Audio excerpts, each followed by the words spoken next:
إن الحمد لله نحمده ونستعينه ونستغفره ونؤمن به ونتوكل عليه ونعوذ بالله من شرور أنفسنا ومن سيئات أعمالنا من يهده الله فلا مضل له ومن يضلل فلا هادي له أي فلن تجد له وليا مرشدا ونشهد أن لا إله إلا الله وحده لا شريك له والذي لا ضد له ولا ند له لا مثل له ولا مثيل له لا وزير له ولا كفيل له لا شبه له ولا شبيه له لا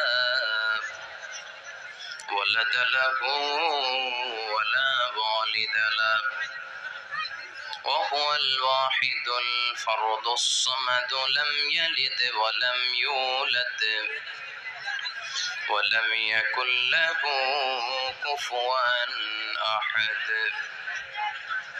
ونشهد أن سيدنا ونبينا وحبيبنا وبشيرنا ونذيرنا وطبيبنا وطبيب أرواحنا وحبيبنا وحبيب ربنا محمدا عبد الله ورسوله أرسله بالحق بشيرا ونذيرا وداعيا إلى الله بإذنه وسراجا منيرا أما بعد فقد قال الله تعالى في كلامه المجيد وفي فرقانه الحميد أعوذ بالله من الشيطان الرجيم بسم الله الرحمن الرحيم والضحى والليل إذا سجى ما ودعك ربك وما قلى وللآخرة خير لك من الأولى ولسوف يعطيك ربك فترضى إن الله وملائكته يصلون على النبي يا أيها الذين آمنوا صلوا عليه وسلموا تسليما اللهم صل على محمد وعلى آل محمد كما صليت على إبراهيم وعلى آل إبراهيم إنك حميد مجيد اللهم بارك على محمد وعلى آل محمد كما باركت على إبراهيم وعلى آل إبراهيم إنك حميد مجيد সকল প্রশংসার মালিককে, সকল ক্ষমতার উৎসকে, কেউ যেটা পারে না পারে কে, সে আল্লাহর জন্য আমরা আওয়াজ করে পড়ছি আলহামদুলিল্লাহ। সবাই পড়ি রব্বানা লাকাল হামদ হামদান কাসীরান তাইয়িবান মুবারাকান ফীহি ইয়া রাব্বি লাকাল হামদু কামা ইয়ানবাগি লিজালালি ওয়াজহিকা ওয়া আযীমি সুলতানিকা লাকাল হামদু বিল ঈমান লাকাল হামদু বিল ইসলাম লাকাল হামদু বিল কোরআন। আমরা প্রশংসা করলাম কার? সব সময় প্রশংসা করব কার? খাওয়ার সময়, ঘুমানোর সময়, সকালবেলা, বিকেলবেলা, শীতকালে, গ্রীষ্মকালে, কম কম না বেশি বেশি? বেশি বেশি প্রশংসা করলে, শুকরিয়া করলে খুশি হয় কে? লাইন শাকারতুম লাযীদান্নাকুম ওয়া লাইন কাফারতুম ইন্না আযাবী লাশাদীদ। যদি শুকরিয়া করো আমি নিয়ামত বাড়িয়ে দেব। আমাদেরকে নিয়ামত দেয় কে? নাকি রাম, কৃষ্ণ, দুর্গা, সরস্বতী? কে দেয়? আল্লাহ বলে আমার নিয়ামতের শুকরিয়া করলে আমি নিয়ামত বাড়িয়ে দেব। নিয়ামত আমি বাড়িয়ে দেব। আমার জিকির করলে আমিও তোমাদের স্মরণ করব। ফাইন যাকারানি ফি নাফসি যাকারতুহু ফি নাফসি। আমার বান্দা যদি একা একা আমারে স্মরণ করে, আমি বান্দারে একা একা স্মরণ করি। সুবহানাল্লাহ পড়েন। মাননীয় প্রধানমন্ত্রী যদি আমারে নিয়ে কথা কয়, ডোনাল্ড ট্রাম্প যদি আমারে নিয়ে কথা কয়, সৌদি বাদশাহ যদি আমারে নিয়ে কথা বলে, টাইমস ম্যাগাজিন যদি আমাকে নিয়ে নিউজ কভার করে, শেখ আব্দুর রহমান আস-সুদাইস যদি আমাকে নিয়ে ভাবে, ভাল লাগবে না? তো দুনিয়ার মানুষগুলো যারা উচ্চ পদস্থ, তারা যদি আমার কথা বলে, আমার খুব ভাল লাগে, আমার হৃদয়টা আনন্দে উদ্বেলিত হয়ে যায়। কিন্তু আল্লাহ আমাকে নিয়ে ভাবে, আল্লাহ আমার কথা স্মরণ করে, ওইটা নিয়ে আমরা চিন্তা করি না। চিল্লা এখন ঠিক কিনা? কি এক আল্লাহ পাইলাম, ওনার নামটা নিলে উনিও আমার নাম নেয়।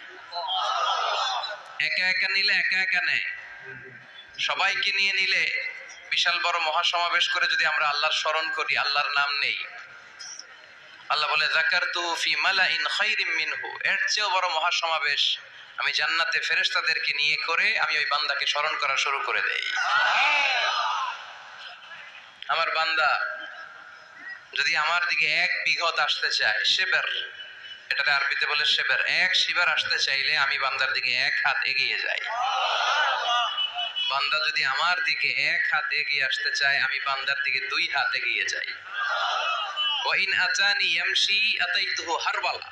আমার বান্দা যদি হেঁটে হেঁটে আমার কাছে আসতে চায়, আমি আল্লাহ আমার বান্দার কাছে দৌড়ে দৌড়ে যাই। কি এক আল্লাহ আমরা পাইছি। ফাযকুরুনি ওয়াশকুরুলি ওয়ালা তাকফুরুন। আমার স্মরণ করো, আমিও তোমাদের স্মরণ করব। এজন্য আল্লাহ বলেন শুকরিয়া করো, নিয়ামত বাড়িয়ে দেব। কেউ আমাদেরকে নিয়ামত দেয় না, কেউ আমাদেরকে সুস্থ রাখতে পারে না, কেউ আমাদের মনের আশা পূরণ করতে পারে না, একজন ছাড়া। চিৎকার করে বলতে হবে তিনি কে? আর যদি নিয়ামতের শুকরিয়া না করো, তাহলে জেনে রেখো আমার শাস্তি বড় ভয়ঙ্কর। আল্লাহর শাস্তির ব্যাপারে ভয় প্রত্যেক মুমিনের অন্তরে থাকার দরকার আছে না নাই? তুফান যখন আমরা দেখি, জলোচ্ছ্বাস যখন দেখি, ভূকম্পন যখন দেখি, থান্ডার বজ্রপাত যখন দেখি, তখন বোঝা যায় যে প্রাকৃতিক দুর্যোগ, ন্যাচারাল ক্যালামিটি, ক্যাটাস্ট্রফি কত ভয়ঙ্কর হতে পারে।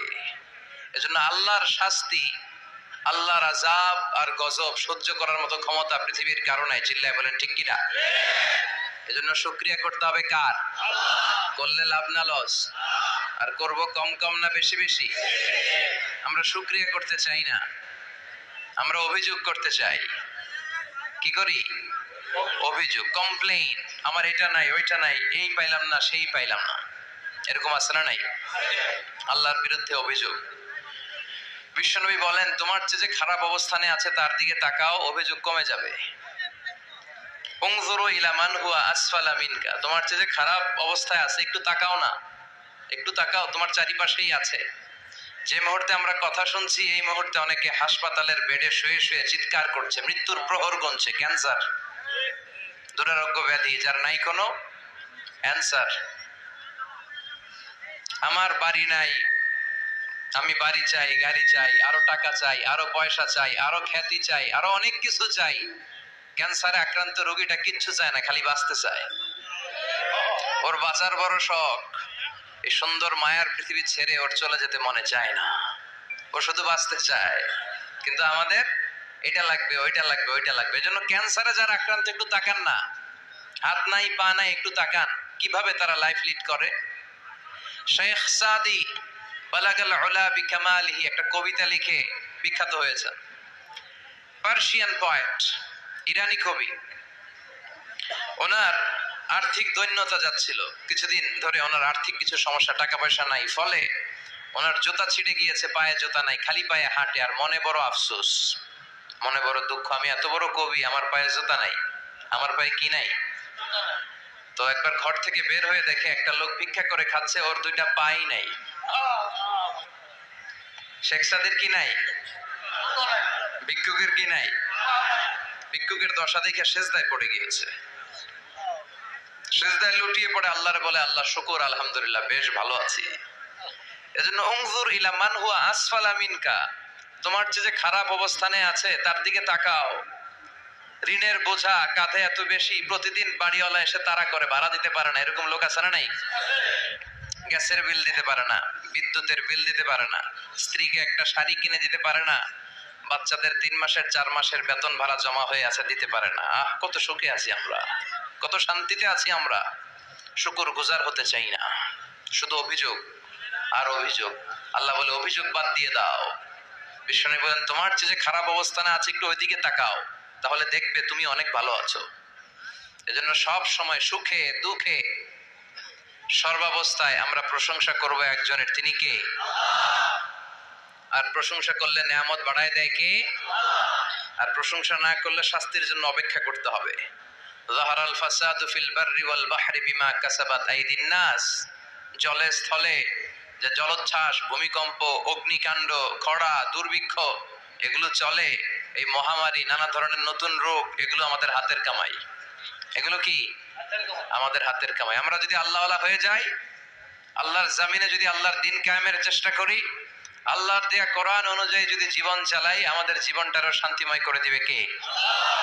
আমাদের ধর্মের নামই তো শান্তি। ধর্মের নাম কি? ইসলাম। ইসলাম মানে কি? বিশ্বনবী রাজা বাদশাদের কাছে যখন চিঠি লিখতেন, তিনি প্রথমে শান্তির কথা শোনাতেন। সুবহানাল্লাহ পড়েন। দেখেন কত সুন্দর ধর্ম। আর আমাদেরকে ওরা শান্তি শিখায়, আমাদেরকে মানবাধিকার শিখায়, মানবাধিকারের কথা, শান্তির কথা মানায় একজনের মুখে, তিনি হচ্ছেন মুহাম্মদ সাল্লাল্লাহু। গোটা বিশ্ব তার কাছে ঋণী, তার কাছে কৃতজ্ঞ। তিনি শুধু দিয়েছেন, নেন নাই। সুবহানাল্লাহ পড়েন। তিনি বলেছেন সালামুন আলা মানিত্তাবা আল হুদা, যাদের কাছে বিশ্বনবী চিঠি পাঠাতেন তিনি লিখতেন সালাম, মানে শান্তি, শুরুতেই শান্তি। কাদের প্রতি? আলা মানিত্তাবা আল হুদা, যারা হেদায়েতকে অনুসরণ করে। রাজা বাদশাদের কাছে বিশ্বনবী চিঠি পাঠাতেন, শান্তির বাণী পাঠাতেন, তারপর লিখতেন আসলিম তাসলাম, ইসলাম মানো শান্তিতে থাকবা। কিন্তু এই ইসলামের কথাকে, এই শান্তির বাণীকে অনেকে সহ্য হয় না, আছে না নাই? এদেশও এরকম উল্লুকা পাঠা আছে না নাই? এরা ইসলামের প্রচার আর প্রসারকে নাম দিয়েছে মোল্লাতন্ত্র। কি নাম দিছে? ইসলামের বিজয় এদের ভাল লাগে না, ইসলামের গণজোয়ার অগ্রযাত্রা এদের ভাল লাগে না। আল্লাহ বলে মুতু বিগাইযিকুম, তোদের রাগ, তোদের ক্রোধ, তোদের আফসোস নিয়ে তোরা মর, ইসলামের তোরা কিচ্ছু করতে পারবি না। চিল্লায় বলেন ঠিক কি না? জগৎ বিখ্যাত মুহাদ্দিস আহমদ শফিকে গালি দেয়, সংসদে বসে, আছে না নাই? ইসলামের নাম দিয়েছে মোল্লাতন্ত্র। এই মোল্লা না থাকলে তোর কানে আজান দেওয়ার কেউ ছিল না, এই মোল্লারা না থাকলে তোর বাবা মার বিয়ে পড়িয়ে তোকে হালাল পন্থায় দুনিয়াতে আনার কেউ ছিল না, এই মোল্লারা না থাকলে জানাজাটা দেওয়ারও তোর শেষকালে কেউ থাকবে না। চিল্লায় বলেন ঠিক কিনা? সে ইসলামপন্থীদের গালি দেয়। আহমদ শফির মতো এত বড় জগৎ বিখ্যাত মুহাদ্দিসকে গালি দেয়, কিন্তু বাংলার জমিনের তাওহীদ প্রিয় মুসলমান এদের কথায় কান দেয় না। এরা কাদের লেজে পাড়া দিয়ে ক্ষমতায় গিয়েছে সবার জানা আছে, চিল্লায় বলেন ঠিক কিনা? বাংলার জমিনের লোকজন তাহাজ্জুদ পরে দোয়া করে, আল্লাহ ঘরে ঘরে আহমদ শফি দাও, ঘরে ঘরে আল্লামা সাইদি দাও, ঘরে ঘরে মুফতি আমিনী দাও, ঘরে ঘরে দেশপ্রেমিক আল্লাহওয়ালা নবীওয়ালা কোরআনওয়ালা লোক দাও, চিল্লায় বলেন ঠিক কিনা? সংখ্যালঘুদেরকে নাকি মুসলমানরা অ্যাটাক করে, জীবনে শুনছেন? কোন দাড়িওয়ালা টুপিওয়ালা আলিয়া মাদ্রাসার ছাত্র, কওমি মাদ্রাসার ছাত্র, কোন ইসলামী আন্দোলনের কর্মী, এটা জামাতি বলেন, হেফাজতি বলেন, আহলে হাদিস বলেন, কওমি বলেন, আলিয়া বলেন, মন্দির ভাঙ্গা মূর্তি ভাঙ্গার সাথে ইসলামের পক্ষের শক্তির কোনো সম্পর্ক নাই, চিল্লায় বলেন ঠিক কিনা? ইসলামের পক্ষের শক্তি মন্দির পাহারা দেয়, তারা সাম্প্রদায়িক সম্প্রীতিতে বিশ্বাসী, কোন দাঙ্গা হাঙ্গামা সন্ত্রাসবাদে ইসলাম বিশ্বাস করে না, চিল্লায় বলেন ঠিক কিনা? সে কাদিয়ানীদের পক্ষে কথা বলে, বিশ্বনবী যে শেষ নবী এটা ওরা স্বীকার করে না। কাদিয়ানীরা মির্জা গোলাম আহমদ কাদিয়ানী নাম শুনছেন না? পাঞ্জাবে তার জন্ম। এই বেয়াদবটা প্রথমে দাবি করেছে আমি শেষ নবী, এরপর সে দাবি করেছে আমি ইমাম মাহাদি, এরপর দাবি করেছে আমি ঈসা আলাইহিস সালাম। এই বেয়াদবটা পায়খানার ট্যাঙ্কি ভাঙ্গা এরপরে পড়ছে, ওইটার ভিতরে গু খাইয়া মরছে। নবীরা যেখানে মারা যায়, নবীরা পবিত্র, নবীরা যেই জায়গাটায় মরে ওই জায়গাটাও পবিত্র। বিশ্বনবী পবিত্র না? বিশ্বনবী মা আয়েশার ঘরে ইন্তেকাল করলেন, ওই জায়গাটা পবিত্র না? গোটা বিশ্বের নবী প্রেমিক লোকেরা বিশ্বনবীর সালাম দিতে যায়, মসজিদে নববীতে সালাত পড়তে যায়, চিল্লায় কোন ঠিক কিনা? নবীরাও পবিত্র, নবীরা যেই জায়গায় মরে এরাও পবিত্র। কিন্তু এই মির্জা গোলাম আহমদ কাদিয়ানী সে বিশ্বনবী যে লাস্ট মেসেঞ্জার এটা সে মানে না, এজন্য ওর মৃত্যু হয়েছে পায়খানার টাঙ্কির ভিতরে। 100 বছরের পচা ময়লা গু খাইতে খাইতে ও দুনিয়া থেকে বিদায় নিয়েছে। মেথর আনা হয়েছে গো উঠানোর জন্য, উঠায় উঠায় উঠায় ফেলবে, ধরবে আবার থপাস করে পড়ে। আল্লাহকে জনমের গু খা। ওই কাদিয়ানীদের পক্ষ নিচে এই বেয়াদবটা, চিল্লায় এখন ঠিক কিনা? কাদিয়ানীরা এদেশের জনগণ, এদেশেই থাকবে, তবে ওরা ওদের পরিচয় আইডেন্টি ক্রাইসিস নিয়ে থাকতে পারবে না। ওরা হয় বিশ্বনবীকে শেষ নবী হিসেবে মেনে মুসলমান হিসেবে থাকবে, আর বিশ্বনবীকে যদি লাস্ট মেসেঞ্জার হিসেবে না মানে ওরা কোন ধর্মের লোক সেটাও প্রকাশ করে দিতে হবে, চিল্লায় বলেন ঠিক কিনা? আপনার ইসলাম সহ্য হয় না, আপনার আলেম ওলামা সহ্য হয় না, আপনার কাদিয়ানীদেরকে সহ্য হয়, এটাই প্রমাণ করে আপনি কাদিয়ানীদের দালাল। এই বাংলার জমিন এটা ইসলাম প্রিয়দের জমিন, যে জমিনে আল্লাহু আকবার ধ্বনির সাথে সূর্য উঠে যায়, আল্লাহু আকবার ধ্বনির সাথে সূর্য ডুবে যায়, সে দেশে আর কিছু থাকবে না, থাক ইসলাম থাকবেই, আর কিছু থাকবে না, থাক কোরআন থাকবেই। এদেরকে প্রশ্রয় দিলে এরা বলে মসজিদ বন্ধ করো, মাদ্রাসা বন্ধ করো, কয়দিন পরে বলবে আজান বন্ধ করো, এরপরে আবদার তুলবে দাড়ি রাখা বন্ধ করো, তারপরে বলবে মুসলমানদের নাম রাখা বন্ধ করে দাও। এজন্য এই আবদার শুনতে মুসলমানরা বলেন ঠিক কিনা? এদেরকে প্রতিহত করতে রাজি আছে মুসলমান? কারা কারা রাজি? দোয়া উঁচু করে আল্লাহর দেখাও।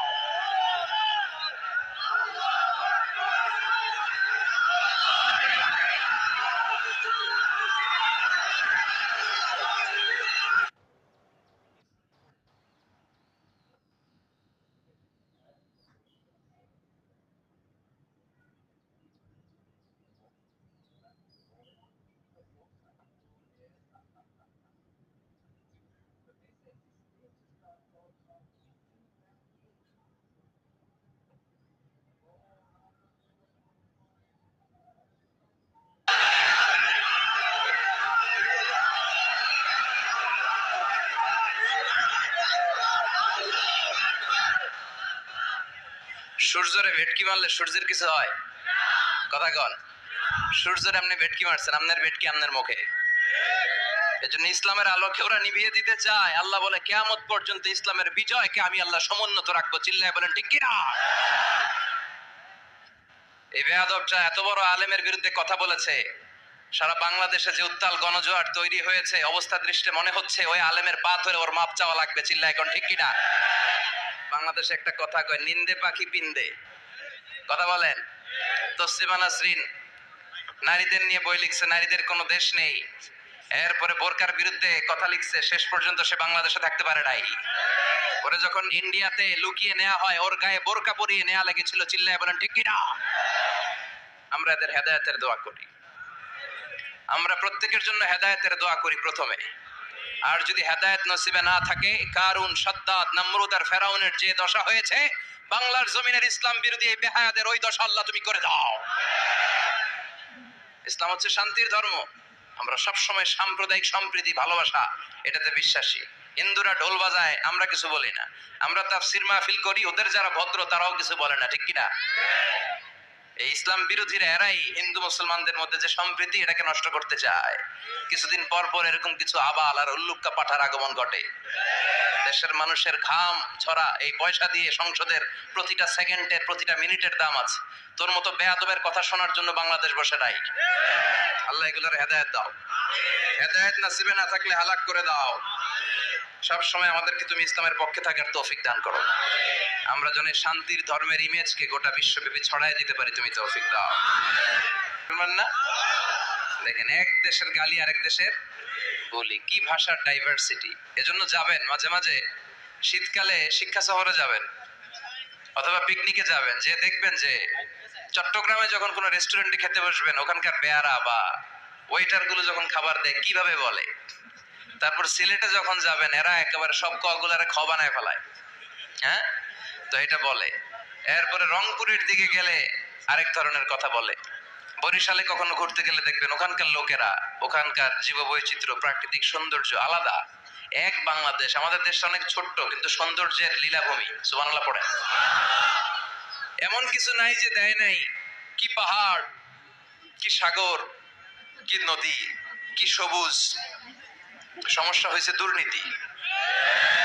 সমস্যাটা কি? আমি 5.5 বছর ধরে মালয়েশিয়াতে থাকি। আল্লাহ মালয়েশিয়ারে যা দিছে এর চেয়ে অনেক ঢের গুণ বেশি আমাদেরকে দিয়েছে। আমাদের দেশের পর্যটন মোটেল, পর্যটন কর্পোরেশন আর ট্যুরিজম যে মিনিস্ট্রি আছে, এটা যদি সুন্দর প্ল্যান করে এই দেশটারে কাজে লাগাতে পারতো, আমরা ট্যুরিস্টদেরকে জায়গা দিয়ে কুলাতে পারতাম না। আমাদের দেশের ছেলেপেলেরা যেগুলো লেখাপড়া করে না, এগুলো কামলা দিতে যায় বিদেশ। এই দেশটারে সাজাইলে এখানে ট্যুরিজমকে দেখাশোনা করার জন্য আমাদের প্রত্যেকটা ছেলের কর্মসংস্থানের ব্যবস্থা হয়ে যেত। এগুলো নিয়ে চিন্তা নাই। এরা ঘুরতে যায় বিভিন্ন দেশে, দেশ নিয়ে চিন্তা নাই। আল্লাহ আমাদের নেতাদেরকে তুমি হেদায়েত দাও। এজন্য ঘুরবেন, দেশটাকে ঘুরবেন। আমি আমার ছোটবেলাতেই পুরো বাংলাদেশ ঘুরে ফেলছি। আমি যখন দাখিল, আলিম, এসএসসি, এইচএসসি দেই, তখনই আমি বাংলাদেশ কাবার। কারণ ঘুরতে খুব পছন্দ হতো। কত সুন্দর দেখার মতো জায়গা আল্লাহ বাংলাদেশে রেখেছে। আপনি পঞ্চগড়ে গেলে দেখবেন কাঞ্চনজঙ্ঘা। ওখানে দাঁড়ালে আকাশটা ক্লিন থাকলে হিমালয়ের পাহাড় দেখা যায়। বাংলাদেশ থেকে দাঁড়িয়ে কাঞ্চনজঙ্ঘা থেকে হিমালয় দেখা যায়। ওই জায়গাটারে যদি ট্যুরিজমের জন্য প্রমোট করা হতো, lakh lakh tourist Europe America থেকে ছুটতো। এখন এই দেশে আসে না, সিকিউরিটি নাই, কোনো নীতিমালা নাই, কোনো নিয়ম কানুন নাই। এজন্য এই দেশে আল্লাহর রহমত নাই। একের পর এক গজব দিয়ে আল্লাহ আমাদেরকে পরীক্ষা করছে। চিল্লা এখন ঠিক কিনা? আল্লাহ তুমি গজব থেকে বাঁচাও, তোমার রহমত নাজিল করো, আমাদের সবাইকে মাফ করো। আজকের প্রোগ্রামের প্রধান অতিথি জনাব মোহাম্মদ মাসুদ আলম, চেয়ারম্যান বিআরটিভি ব্রাহ্মণপাড়া উপজেলা পরিষদ। প্রধান আকর্ষণ ডক্টর মুফতি আবুল কালাম আজাদ বাশার চলে আসছে আলহামদুলিল্লাহ। মুহাদ্দিস, মদিনাতুল উলুম কামিল মাদ্রাসা, ঢাকা। চমৎকার আলোচনা করে। বাশার ভাইয়ের আলোচনা অসাধারণ। যেটা বোঝানো শুরু করবে, আপনি না বোঝা পর্যন্ত বুঝায় ছাড়বে, খাওয়ায় ছাড়বে, হজম করায় ছাড়বে। এরকম শিক্ষকের দরকার আছে না নাই? আমাদের এই শিক্ষকগুলোর সাথে সম্পর্ক রাখা দরকার, যারা কোরআন থেকে কথা বলে, মানুষকে বুঝায়, একটার পর একটা ঝামেলাপূর্ণ বিষয়কে কোরআন সুন্নাহর আলোকে খোলাসা করে দেয়। আমাদের চোখের সামনে ইসলামের নীতিমালা ফকফকে হয়ে যায়। আল্লাহ তুমি আমার প্রিয় ভাই ডক্টর মুফতি আবুল কালাম আজাদ বাশার ভাইকে কোরআনের জন্য কবুল করো, হায়াত দারাজ করো, তাকে তুমি সুস্থ রাখো। আমাকে রেখেছেন প্রধান বক্তা, খুব খুশি হয়েছি। ডক্টরও লাগেন নাই, আল্লামাও লাগেন নাই, আমি যা তাই লিখছেন। মোহাম্মদ মিজানুর রহমান আজহারি, অনেক শুকরিয়া। এই ডক্টর ফক্টর লাগাবেন না, আল্লামাও লাগাবেন না। আমার ডক্টরেট শেষ হয় না এখনো, আর আমি আল্লামাও নই, কিন্তু লাগায় ফেলায় আল্লামা। আল্লামা বেসিক্যালি একজন, চিল্লায় বলেন তিনি কে? তবে হ্যাঁ, মানুষের মধ্যেও যারা অনেক জ্ঞানী, অনেক পড়াশোনা করেছে, তাদেরকেও অনেকে আল্লামা বলে, কিন্তু আমাকে এটা বলবেন না, আমি অত বড় জ্ঞানী লোক নই। আমি একজন কোরআনের শিক্ষার্থী, আমি শিখছি, শিখেই যাব আজীবন। তো আল্লামা হচ্ছে আল্লাহ। এবং নিজেকে ছোট রাখা, ছোট করাটা বিশ্বনবী পছন্দ করতেন। বিশ্বনবী বলতেন, আল্লাহ আমার চোখে আমারে ছোট বানাও, মানুষের চোখে আমারে বড় বানাও। আর আল্লাহও চায় আপনি আপনারা ছোট করেন। আল্লাহর এটা দেখতে বড্ড ভালো লাগে যে আমার বান্দা ছোট হয়ে থাকতে চায়। মান তাওয়াদা তারাফা, যে নিচে নামতেছে আল্লাহ টাইনা উঠায়, আর যে উঠতেছে আল্লাহ থাপ্পড় মেরে নিচে নামায়। কথা কন। মুসা আলাইহিস সালাম, সহিহ বুখারীর বর্ণনা, বনি ইসরাইলের লোকদের মাঝে ওয়াজ করতেছিলেন, এরকম নসিহত করছিলেন। তো একজন দাঁড়িয়ে বলল, ইয়া নবী আল্লাহ মুসা, মান আ'লামুন নাসি ফিল আরদ।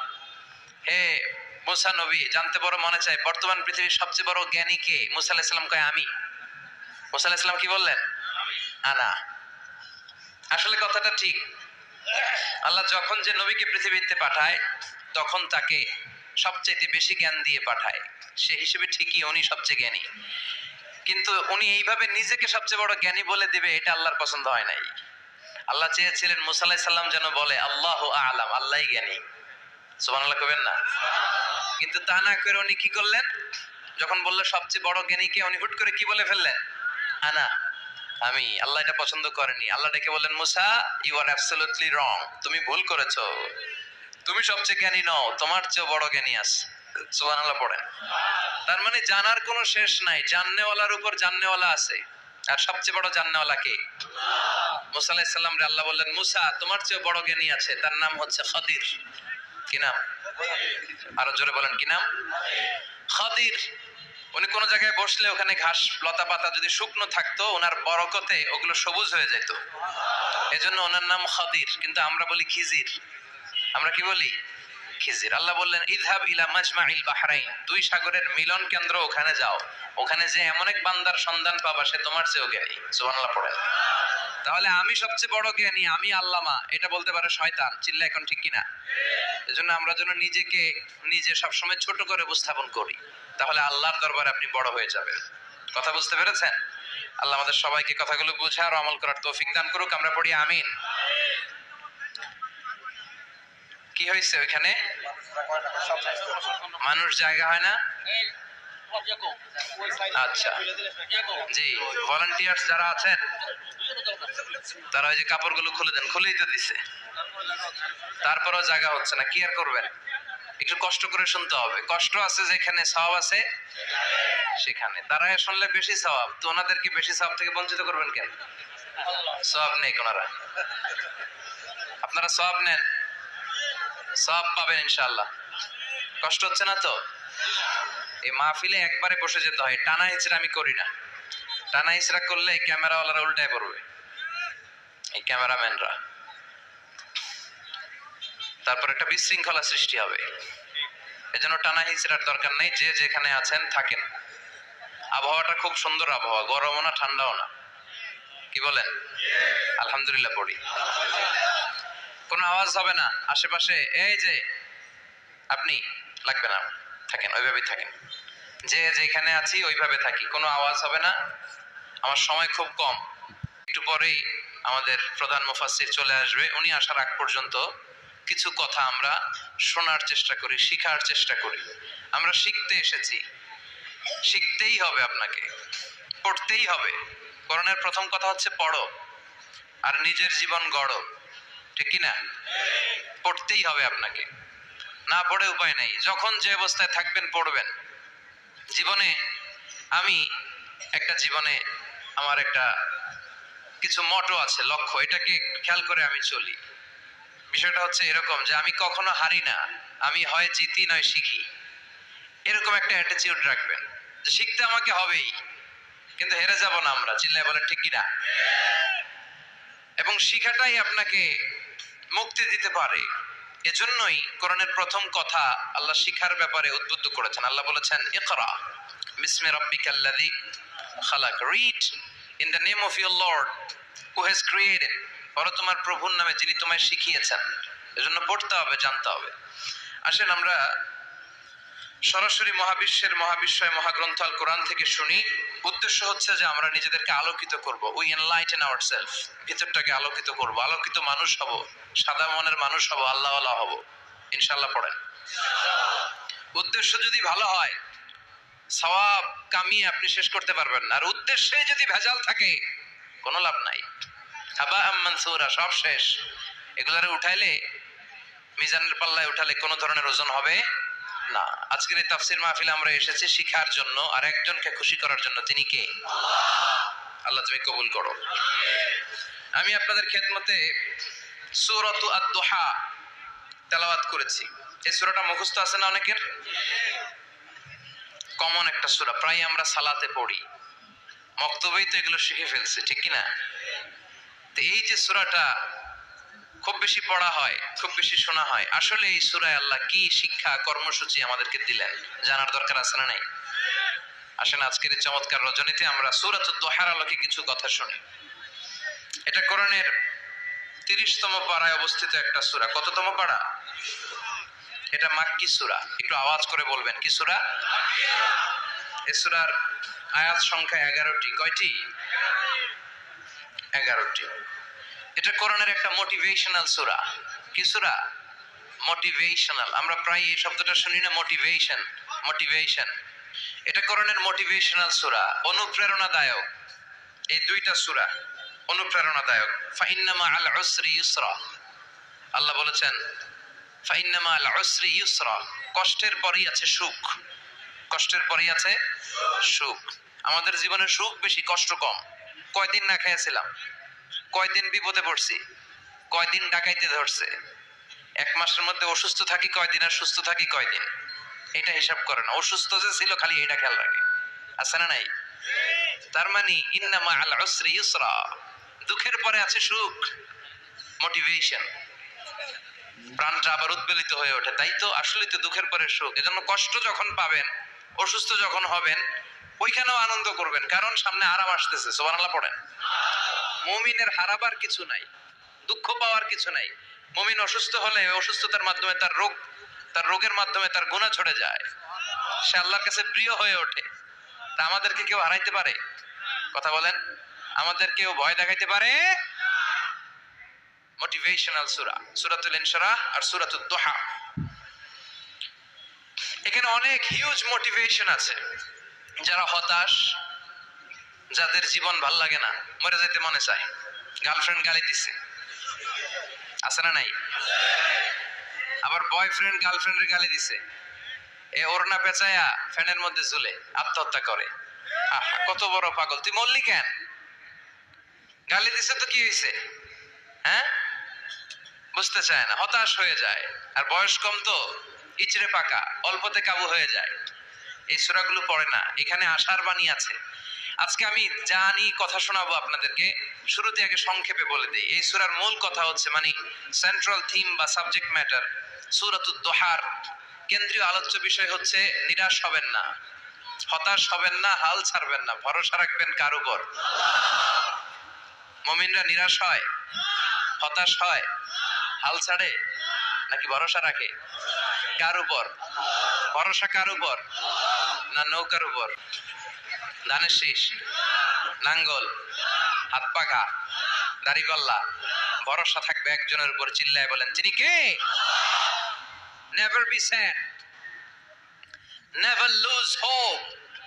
Every time you feel like you cannot go on, you feel so lost that you are so alone. Don't despair and never lose hope, 'cause Allah is always by your side. Inshallah, inshallah, inshallah, you'll find your way. Inshallah, inshallah, inshallah, you'll find your way. Every time you feel like you cannot go on, you feel so lost that you are so alone. Don't despair and never lose hope, 'cause Allah is always by your side, inshallah. Inshallah, inshallah, you'll find a way. Inshallah, inshallah, inshallah, you'll find a way. Check it out. কি সুন্দর nasheed. Never lose hope. You will find your way. তুমি তোমার পথ খুঁজে পাবে। আমাদেরকে পথ দেখায় কে? এজন্য সূরাতুদ দুহার কেন্দ্রীয় আলোচ্য বিষয় হচ্ছে হতাশ হওয়া যাবে না, নিরাশ হওয়া যাবে না, হাল ছাড়া যাবে না, ভরসা রাখতে হবে একজনের উপরে। চিৎকার করে বলেন, তিনি কে? হতাশ যারা, ফ্রাস্ট্রেটেড আপসেট পিপল, তাদের জন্য, হতাশ ব্যক্তিদের জন্য এই সূরাটা একটা আলোকবর্তিকা, একটা আলোর মশাল। এই সূরাটা পড়লেই হতাশ ব্যক্তিরা মনে শান্তি পায়, আশা ফিরে পায়, দিক ফিরে পায়, ঠিক কিনা? এই সূরাটা নাজিল হওয়ার একটা ব্যাকগ্রাউন্ড আছে, শুনবেন। বিষ্ণু ঈসা ইসলামের কাছে যখন ওহী নাজিল হতে শুরু করলো, বিষ্ণু ঈসা ইসলাম ওহীর কথাগুলো পৌঁছে দিতে লাগলেন। যাই নাজিল হতো বিষ্ণুনবী পৌঁছে দিতেন। বিশ্বনবী সাহাবাদের কাছে শেয়ার করে দিতেন, যেটাই নাজিল হতো তিনি পৌঁছে দিতেন, যেটাই, কারণ আল্লাহর আদেশ, ইয়া আইয়ুহার রাসূল বাল্লিগ মা উনজিলা ইলাইক, ও নবী আপনার কাছে আমি ওহী থেকে যা নাজিল করি সব পৌঁছে দেন, একটাও গোপন করা যাবে। আল্লাহর কাছ থেকে বিশ্বনবী যে সমস্ত মেসেজ, ইনফরমেশন, তথ্য, রেভেলেশন ওহী পেয়েছে, একটাও কি বিশ্বনবী গোপন করেছে? সব প্রকাশ করে গিয়েছে, সব শেয়ার করে গিয়েছে। বিশ্বনবী শেয়ার করতে লাগলেন। সকালে যা নাজিল হয় শেয়ার করেন, দুপুরে নাজিল হয় শেয়ার করেন, রাতে নাজিল হয় শেয়ার করেন, শেয়ার করতে লাগলেন। কিন্তু কি অবাক করা কাণ্ড, হঠাৎ করে এই ওহী আসার ধারাবাহিকতা আল্লাহ বন্ধ করে দিলেন। ওহী আর আসে না, আকাশ থেকে নতুন তথ্য আর নামে না। ঘটনা কি? ওহী আসে না কেন? তথ্য আসে না কেন? জিব্রাইল আসে না কেন? কোন বর্ণনায় এসেছে 15 দিন, কোন বর্ণনায় 1 মাস, 3 মাস, এমনকি 6 মাস পর্যন্ত বর্ণনা পাওয়া যায় যে বিশ্বনবীর কাছে 6 মাস ওহী আসে নাই। বিশ্বনবী তো অবাক, ঘটনা কি? ওহী নামে না কেন? আর ওহী না আসলে তো বিশ্বনবী শেয়ার করতে পারে না। এতদিন যা আসতো বলে বেড়াতো, এখন আসেও না, বলতেও পারে না। কাফির মুশরিকরা বিশ্বনবীর গালি দিতে শুরু করলো, মুহাম্মদের রব মুহাম্মদের ভুইলা গেছে, মুহাম্মদের আল্লাহ মুহাম্মদের ছেড়ে দিয়েছে। বিশ্বনবীর চাচি আবুল আহাবের স্ত্রী উম্মে জামিল বলতে শুরু করলো, কি মুহাম্মদ, তোমার শয়তানটা তোমার কাছে আসে না? না, শয়তান দ্বারা তিনি জিব্রাইলকে বুঝিয়েছেন যে তোমার জিব্রাইল তোমার কাছে আসে না। এভাবে সবাই গালমন্দ করতে শুরু করলো যে মুহাম্মদের আল্লাহ মুহাম্মদকে ভুলে গিয়েছে। বিষ্ণু ঈসা ইসলাম নিজেও হতাশ হয়ে গেলেন। কি রে, ওহী আসে না কেন? আমার কোনো ভুল হচ্ছে না তো? আমার কোনো অপরাধ হয়ে গেল না তো? আল্লাহ কি আমার উপর অসন্তুষ্ট হয়েছেন? আল্লাহ কি আসলেই আমারে ভুলে গেছেন? আল্লাহ কি আমাকে ত্যাগ করেছেন? তিনি কি আমার উপর রেগে আছেন? আমরাও মাঝে মাঝে এরকম হতাশ হয়ে পড়ি। এরকম হতাশ লোক আছে না নাই? কিরে, আমার দোয়া কবুল হয় না কেন? আল্লাহ আমার ডাকে সাড়া দেয় না কেন? আমার জীবনে এত দুঃখ কেন? আমার জীবনে তো ভালো কিছু হয় না, খালি সব কষ্ট আমার কেন? এরকম আছে না নাই? এরকম হতাশদের জন্য এই সূরাটা একটা আলোকবর্তিকা, মোটিভেশনাল সূরা। আলহামদুলিল্লাহ পড়েন। বিশ্বনবীকে আল্লাহ আশ্বস্ত করলেন আর এই সূরাটা নাজিল করলেন আর বললেন, ওয়াদ-দুহা, ওয়াদ-দুহা, দুহা মানে আলো, দুহা মানে আলো, প্রভাতের সূর্য কিরণের শপথ। Look up, the sunlight, it's a very beautiful day out there. ও নবী, হতাশ হবেন না, বেরোন, সকালের সূর্যটা কত সুন্দর, কি ঝলঝলে পৃথিবী, ফকফকে আর তকতকে, দেখলেই মনটা ভরে যায়, ঠিক কি না? দুহা, দুহা মানে আলো, আশার আলো, সম্ভাবনার আলো। আমাদের জীবনে আলোর দরকার আছে না নাই? আলো না থাকলে আমরা বাঁচতে পারবো? আলো লাগে বড় ভালো। এই আজকে আলো না থাকলে আমার দেখা যাইতো? এজন্য কোরআনকে আল্লাহ আলো বলেছেন। কোরআনকে কি বলেছে? কিতাবুন আনজালনাহু ইলাইকা লিতুখরিজান নাসা মিনাল যুলুমাতি ইলান নূর। Muhammad, I've revealed this holy Quran unto you to lead the mankind out of darkness into the light. অন্ধকার থেকে লাইট, লাইট মানে কি? আলো, আলোর দিকে নেওয়ার জন্য কোরআন পাঠিয়েছি। আবার বিশ্বনবীকেও আল্লাহ নূর, নূরের সাথে তুলনা করেছেন। আবার বিশ্বনবী আল্লাহর কাছে নূর চাইতেন, বলছেন, আল্লাহ আমার ডানে আলো দাও, আমার পায়ে আলো দাও, আমার সামনে আলো দাও, পিছনে আলো দাও, উপরে আলো দাও, নিচে আলো দাও, আমার দেহে আলো দাও, আমার মাংসপেশির ভিতরে আলো দাও, আমার হাড্ডির ভিতরে আলো দাও, আমার জন্য তুমি আলো দাও। পড়ে না আমিন। এজন্য আলো ছাড়া বেঁচে থাকা অসম্ভব। আল্লাহ তাআলা আলোর নামে সূরা দিলেন, সূরাতুদ দুহা, প্রভাতের আলো, প্রভাতের সূর্য কিরণের শপথ, আলোর শপথ। সুবহানাল্লাহ পড়েন।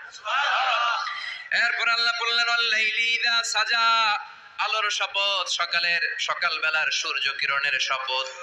দ্বিতীয় আয়াতে আল্লাহ বললেন রাত্রিবেলার শপথ, যখন রাত্রিটা নিঝুম হয় নিস্তব্ধ, নিঝুম আর নিস্তব্ধ রাতের শপথ। তাহলে আল্লাহ আলোর কসম কাটলেন, তারপরে অন্ধকারের কসম কাটলেন, ঠিক কিনা? আলো দ্বারা মূলত আল্লাহ তাআলা ওহির আগমনকে বুঝিয়েছে, আর অন্ধকার দ্বারা আল্লাহ তাআলা ওহির অনুপস্থিতি বুঝিয়েছে। এটা দিয়ে আল্লাহ বুঝাতে চাইলেন, ও নবী, কাফির মুশরিকরা আপনারা গালি দেয়, ওরা বলে যে আমি আপনারা ভুলে গেছি, আমি আপনারা ত্যাগ করেছি, আমি আপনার প্রতি অসন্তুষ্ট। না না, আমি ইচ্ছা করে ওহি পাঠাই না, কারণ সব সময় আলো থাকলে ভাল লাগে না, কিছু সময় অন্ধকারের দরকার আছে না নাই? বুঝে শুনে উত্তর দিয়েন। 24 ঘন্টা আলো, 365 দিন খালি আলো আলো আরো আলো। যদি সূর্যের আলো সব সময় থাকে 365 দিন, ভাল লাগবে? রাতে ঘুমাবেন কেমনে? আবার সব সময় ঘুটঘুটে অন্ধকার, আলো নাই, ভাল লাগে? ক্ষেত খামারে চাষ করা লাগবে না, বাজারে যাওয়া লাগবে না। তার মানে আলোরও দরকার আছে, অন্ধকারেরও দরকার আছে। এটা দিয়ে আল্লাহ বুঝাতে চাইলেন, নবী, ওহি নাজিল করার জন্য দরকার আছে, মাঝে মাঝে ওহি বন্ধ রেখে আপনারে বিশ্রাম দেওয়ারও দরকার আছে। চিৎকার করে বলেন আল্লাহু আকবার। এজন্য আল্লাহ বললেন ওয়াদ-দুহা ওয়াল-লাইলি ইযা সাজা মা ওয়াদ্দা'আকা রাব্বুকা ওয়া মা ক্বালা ওয়ালাল আখিরাতু খায়রুল লাকা মিনাল উলা। সুবহানাল্লাহ পড়েন। ও নবী, প্রভাতের সূর্য কিরণের শপথ, নিঝুম নিস্তব্ধ রাত্রিবেলার শপথ, আলো আর অন্ধকারের শপথ করে আমি বললাম, আপনার প্রভু আপনারে ভুলে যায় নাই, আপনার উপর অসন্তুষ্ট হয় নাই। আমি আল্লাহ ইচ্ছা করে ওহি বন্ধ রেখেছি, কারণ ওহির একটা পাওয়ার আছে, বারবার ওহি রিসিভ করলে আপনার স্নায়ু এটা সহ্য করতে পারবে না, আপনার দেহ এটারে বরদাস্ত করতে পারবে না। নবী, আমি আপনার প্রতি এত রহম দিল, এত ভালোবাসি, বারবার ওহি নিতে নিতে আপনার যে কষ্ট হয়, এই কষ্টটা আমার আল্লাহর সহ্য হয় না। এজন্য আমি আল্লাহ ইচ্ছা করে কিছুদিন ওহি বন্ধ রাখছি। সুবহানাল্লাহ পড়েন। তার মানে এই নয় যে আমি আপনারে ভুলে গিয়েছি, আমি আপনারে ছেড়ে দিয়েছি। আরে নবী, আমি তো আমার নামের সাথে আপনার নামকে জুড়ে দিয়েছি, লা ইলাহা ইল্লাল্লাহ মুহাম্মাদুর। যেখানে আমার আল্লাহর নাম, সেখানে বিশ্ব নবীর নাম আছে না নাই? আজান যখন দেই আল্লাহু আকবারের পরে বিশ্ব নবীর নাম আছে না নাই? একামতে আছে না নাই? আবার আল্লাহর জন্য যখন সালাত আদায় করি, শেষ বৈঠকে বিশ্ব নবীর উপর দুরূদ আছে না নাই? রাফা'না লাকা যিকরাক, ও নবী, আপনার নামকে আমি অনেক উপরে তুলে ধরেছি, আমার নাম যেখানে আপনার নাম ওইখানে, গোটা বিশ্বব্যাপী আপনার নাম ছড়ায় যাবে। ওরা আপনারে গালি দেয় কবি বলে, ওরা গালি দেয় গণক বলে, ওরা বলে আপনি আফতার, লেস কাটা। আসলে যারা আপনারে গালি দেয় ওরাই লেস কাটা। ওরা আপনারে বলে আপনি নির্বংশ, আপনার ছেলেগুলো বেঁচে নাই, মেয়ে বেঁচে আছে, আপনার নাম নেয়ার কেউ থাকবে না। ওই আবু জাহেল, উতবা, সাইবা, ওদের নাম নেয়ার কেউ থাকবে না। আপনি লেস কাটা নন, আপনি নির্বংশ নন। ইন্না শানিয়াকা, চিল্লায় বলেন ইন্না শানিয়াকা। যারা আপনারে গালি দেয়, আপনারা নিয়ে কটু কথা বলে, ওরাই লেস কাটা, ওরাই নির্বংশ, ওদের বংশকে আমি আল্লাহই নির্বংশ করে ছাড়ি। চিল্লায় বলেন ঠিক কি না? ও নবী, মা ওয়াদ্দা'আকা রাব্বুকা ওয়া মা ক্বালা, আপনার রব আপনারে পরিত্যাগ করে নাই, আপনারে ভুলে যায় নাই, আপনারে ছেড়ে দেয় নাই। আপনার রব ইচ্ছা করেই ওহী নাজিল বন্ধ করে রেখেছে। আমি ইচ্ছা করেই আপনারে প্রেসার দিতে চাই নাই গো নবী, কারণ ওহী রিসিভ করা অনেক কঠিন, এটা আস্তে আস্তে আপনি অভ্যস্ত হবেন। সুবহানাল্লাহ পড়েন। ওহীর একটা পাওয়ার আছে না নাই? আমরা তো কি মজায় মজায় কোরআন পাইছি, এই যে কি সুন্দর কোরআন নিয়ে বসে পড়ি, তাফসীর করি, কি মজার কোরআন। আহা, এই কোরআনটা রিসিভ করতে যে বিশ্বনবীর কত কষ্ট হয়েছে। এই কোরআনকে আল্লাহ বলেছেন এটা কাওলান সাকিলা, very heavy and weighty word, এটা অনেক ওজনওয়ালা কথা। ইন্না সানুলকি আলাইকা কাওলান, এটার অনেক ওজন। এই কোরআনটা যদি পাহাড়ের উপরে নাজিল করা হতো, পাহাড়গুলো দুমড়ে মুচড়ে ভেঙে টুকরো টুকরো হয়ে খান খান হয়ে যেত, ঠিক কি না? এত কঠিন বাণী এটা। ও নবী, আমি আলোর সাথে ওহির মিল ঘটিয়েছি, আলো দিয়ে ওহিকে বুঝিয়েছি সূর্যের যেমনি কিরণ আছে, তেজ আছে, এই ওহিরও একটা তেজ আছে। এই তেজ, এই কিরণ আপনি সব সময় সহ্য করতে পারবেন না। এজন্য আমি ইচ্ছা করে কিছুদিন ওহি নাজিল করা বন্ধ করে রেখেছি। সুবহানাল্লাহ পড়েন। ইচ্ছে করে আমি নাজিল করি নাই। সব সময় নাজিল হলে আপনার ভালো লাগতো না। বুখারীর বর্ণনা, মা আয়েশা বলতেন শীতের রাতে, কনকনে মাঘ মাসের শীতের রাতে যখন বিশ্বনবীর উপর কোরআনের আয়াত নাজিল হতো, বিশ্বনবী ঘেমে ঘেমে একাকার হয়ে যেতে। হাত্তা লা ইয়াতাফাসসাদু জাবিনুহু আরাকান, বিশ্বনবীর দাড়ি আর থুতনি বেয়ে ঝরঝর করে পানি পড়তো। আমরা কম্বল গায়ে দিয়ে থাকি আর বিশ্বনবী ঘামে। সুবহানাল্লাহ কবেন না? এটা কওলান সাকিলা, অনেক ওজনওয়ালা কথা। আবার বিশ্বনবী যখন ওটের উপরে বসে থাকা অবস্থায় কোরআনের আয়াত নাজিল হতো, ওটের বুকটা মুহূর্তের মধ্যে বালুর মধ্যে, জমিনের মধ্যে লেগে যেত। ঘোড়ায় চড়া অবস্থায় বিশ্বনবীর কাছে যখন কোরআন নাজিল হতো, ঘোড়ার পা গুলো মরুভূমির বালুতে দেবে যেত। মাঝে মাঝে বিশ্বনবী সাহাবাদের রানের উপরে, পায়ের উপরে মাথা দিয়ে শুয়ে পড়তেন, ক্লান্ত শ্রান্ত। যায়েদ বিন হারেসা, বিশ্বনবীর পালক পুত্র, তার পায়ের উপরে মাথা রেখে বিশ্বনবী একবার কথা বলতে বলতে ঘুমিয়ে পড়লেন। ঘন্টাখানিক ঘুমালেন। যায়েদ বিন হারেসা বলে, আমার কাছে তেমন কোনো কষ্টই হচ্ছে না, বিশ্বনবীর মাথাটা খুব বেশি ওজন মনে হচ্ছে না। ঘন্টাখানিক পর বিশ্বনবীর চোখ খুললেন, আর খোলা মাত্রই ওনার উপর ওহী কোরআনের আয়াত নাজিল করতে শুরু করলো। কে? যায়েদ বিন হারেসা বলে, যখনই কোরআনের আয়াত নাজিল হতে শুরু করলো, আমার মনে হচ্ছে বিশ্বনবীর মাথাটা 50-60 কেজি ওজন বেড়ে গিয়েছে। বিশ্বনবীর মাথার ওজনে আমার পায়ের রান ফেটে যাবে, আমার পায়ের হাড্ডি ফেটে যাবে, আমার পাটা ভেঙে খান খান হয়ে যাবে মনে হচ্ছিল। তার মানে কোরআনের আয়াত যখন নাজিল হয়, বিশ্বনবীর উপর একটা প্রেসার আছে না নাই? এই জন্য আল্লাহ বললেন, নবী আমি আপনার ভুলে যাই নাই। কাফেররা যেমনি আপনারে গালি দেয় যে আমি আপনারে ভুলে গিয়েছি, আপনার উপর আমি অসন্তুষ্ট, নেভার, অসম্ভব। আমি আপনার উপর কখনো অসন্তুষ্ট নই, বরং আমি ইচ্ছা করি আপনার উপর থেকে প্রেসার কমিয়ে দেওয়ার জন্য কয়েকদিন ইচ্ছা করে আপনারে ছুটিতে রাখছি। সুবহানাল্লাহ পড়েন, যাতে করে আবার এনার্জি গায়ে নেওয়ার পরে নতুন করে কোরআনের আয়াত রিসিভ করার জন্য আপনি সক্ষম হন। চিল্লায় পড়তে হবে আল্লাহু আকবার। এজন্য আল্লাহ বললেন, ওয়াদ-দুহা ওয়াল-লাইলি ইযা সাজা মা ওয়াদ্দা'আকা রাব্বুকা ওয়া মা ক্বালা ওয়ালাল আখিরাতু খায়রুল লাকা মিনাল উলা। এরপর আল্লাহ বললেন, নবী ওয়ালাল আখিরাতু খায়রুল লাকা মিনাল উলা, and verily indeed the hereafter is far better for you than this dunya. এই দুনিয়ার চেয়ে আপনার জন্য আখিরাতটা অনেক দামি। খায়রুল লাকা মিনাল উলা, এই দুনিয়ার চেয়ে আখিরাতটা অনেক শ্রেষ্ঠ। এতে আল্লাহ বললেন দুনিয়ার চেয়ে আখিরাত শ্রেষ্ঠ, আর এক আয়াতে আল্লাহ বললেন দুনিয়ার চেয়ে আখিরাত হলো স্থায়ী, ঠিক কি না?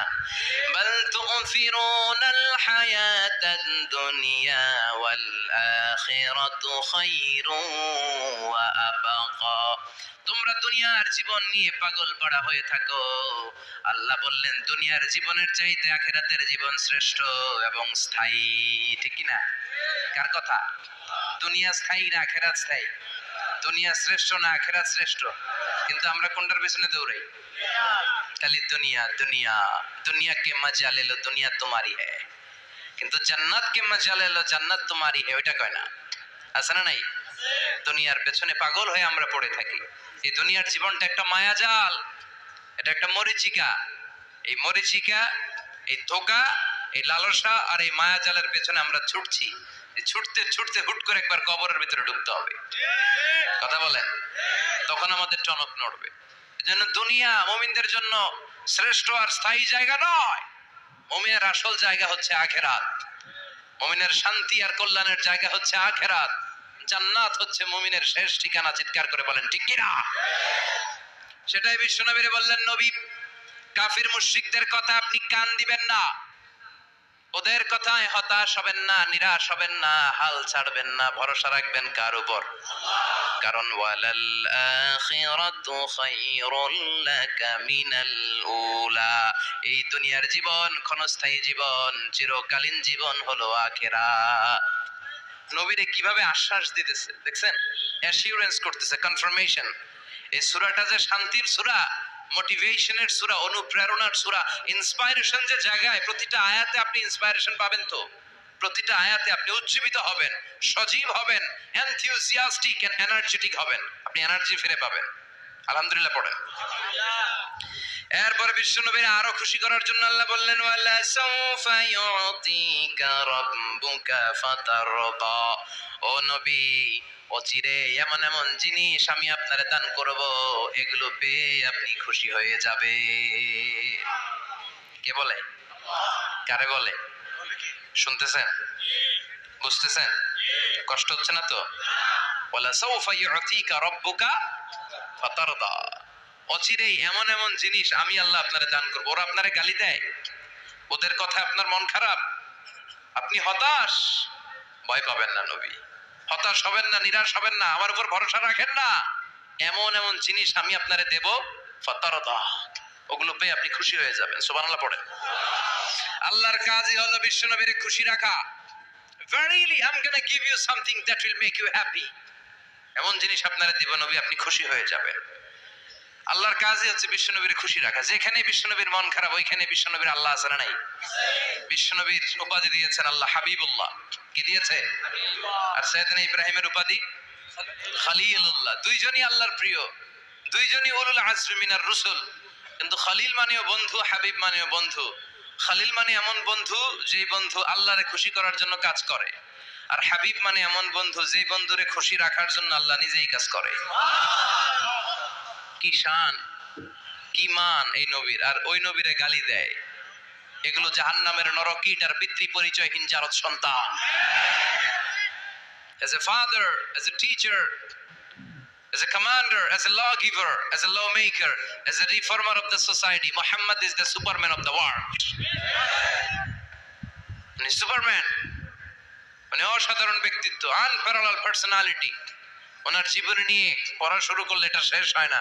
বিয়ন্ডলেস, বাউন্ডলেস, বটমলেস, এটা তলাবিহীন সাগর। বিশ্বনবীর জীবনী একটা সাগর, কিন্তু সাগরের কি নাই? সুবহানাল্লাহ কইবেন না? এই বিশ্বনবীর খুশি রাখা কার কাজ?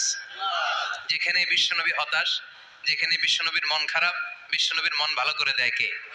এজন্য আল্লাহ বললেন, ওয়ালা সাউফা ইউতিকা রাব্বুকা। অচিরেই আপনার রব আপনাকে এমন এমন জিনিস দান করবে নবী, এগুলো পেয়ে আপনি খুশি হয়ে যাবেন। কিভাবে নবী খুশি হয়েছে, কিভাবে নবীর আল্লাহ খুশি রাখবে শুনবেন? শুনবেন? শুনবেন? দেখেন, খেয়াল করে বুঝতে হবে কিভাবে আল্লাহ তাআলা বিশ্বনবীকে খুশি করেন। দেখেন, বিশ্বনবীর প্রথম কোথায় খুশি করলেন? বিশ্বনবী মক্কার জমিনে দাওয়াতি কাজ যখন শুরু করলেন, তিনি দেখলেন বিশ্বনবী খুব ভালো অ্যানালাইসিস করতে পারতেন। তিনি মক্কার সোসাইটিটাকে, সমাজটাকে বিশ্লেষণ করে অ্যানালাইজ করে উনি দেখলেন যে এই মক্কায় দাওয়াতি কাজের একটা শক্ত অবস্থান নিতে হলে দুইজন লোকের একজন আমার চাই। সুবহানাল্লাহ পড়েন। কি বিশ্লেষণ শক্তি, কি চিন্তা শক্তি! উনি খেটে ফেললেন, উনি বুঝে ফেললেন সবাইকে দেখে যে দুইজনের একজন আমার সাথে না থাকলে আমার দাওয়াতি কাজ চালানো কষ্ট হয়ে যাবে। এজন্য গভীর রাতে তাহাজ্জুদের নামাজ শেষে আল্লাহর কাছে কেঁদে কেঁদে বিশ্বনবী দোয়া করে, আল্লাহুম্মা আইজ্জাল ইসলাম বি আহাব্বির রাজুলাইনি ইলাইক। আল্লাহ, দুইজন লোকের যেই লোকটারে তোমার দরবারে মকবুল মনে হয়, ভালো লাগে, পছন্দ হয়, তাদের একজনকে ইসলামের ভেতরে ঢুকিয়ে দিয়ে ইসলামকে তুমি বিজয় দান করে দাও। ও আল্লাহ, দুইজনের একজনকে আমার চাই। একজন হলো আবি জাহাল ইবনে হিশাম, হিশামের বেটা আবু জাহাল, আও উমর ইবনুল খাত্তাব, অথবা খাত্তাবের বেটা উমর। সুবহানাল্লাহ পড়েন। সাথে সাথে দোয়া কবুল করলো কে? কার জন্য করলো? নাকি আবু জাহেলের জন্য? আবু জাহেলের চোখের সামনে পর্দা ছিল, ও পর্দা সরায় না। ওর অন্তরে পর্দা, ও পর্দা উঠে সত্যটা দেখতে চায় না। এজন্য ওর জন্য গোটা বিশ্ববাসীর আছে ঘৃণা। ও যেখানে মারা গেছে, ওর যেখানে জন্মস্থান, ওইখানে সৌদি সরকার ল্যাট্রিন বানাইছিস, ঘৃণার প্রতীক। ওইখানে তো অন্য কিছু বানাইতে পারতো, ল্যাট্রিন বানাইতে যাবে কেন? গোটা বিশ্বের মানুষ যায় যেন এটা ভরাই দিয়ে আসতে পারে। কথা বলেন। এই বেয়াদবটার জন্য আল্লাহ দোয়া কবুল করে নাই। ওমরে ফারুক রাগী ছিলেন, কিন্তু সত্য প্রকাশে, সত্য গ্রহণে আপোষহীন। সত্য দেখলেই উনি মেনে নিতেন। এটা জাহেলি যুগে ওনার মধ্যে এই গুণ ছিল। আল্লাহু আকবার। বিশ্বনবীকে দেখে দোয়া করে, আল্লাহ মক্কার জমিনে এই দুইজনের একজন যদি কালেমা না পড়ে, মক্কার জমিনে দাওয়াতি কাজ চালিয়ে যাওয়া কঠিন হয়ে যাবে। হয় হিশামের বেটা আবু জাহেল কিংবা খাত্তাবের বেটা ওমরকে তুমি ইসলামে ঢোকাও। আল্লাহ ওমরের জন্য দোয়া কবুল করলেন। বিশ্বনবী তখনও বুঝতে পারেন এই দোয়াটা কার জন্য কবুল। হঠাৎ ওমরে ফারুক বিশাল একটা নাঙ্গা তলোয়ার নিয়ে বিশ্বনবীকে হত্যা করার জন্য ছুটে এলো। বিশ্বনবী তখন মক্কার আরকাম ইবনে দারুল আরকামের ঘরে সাফা পাহাড়ের পাদদেশে লুকিয়ে লুকিয়ে দাওয়াতি কাজ করতেন। আশেপাশে সাহাবীরা বসা।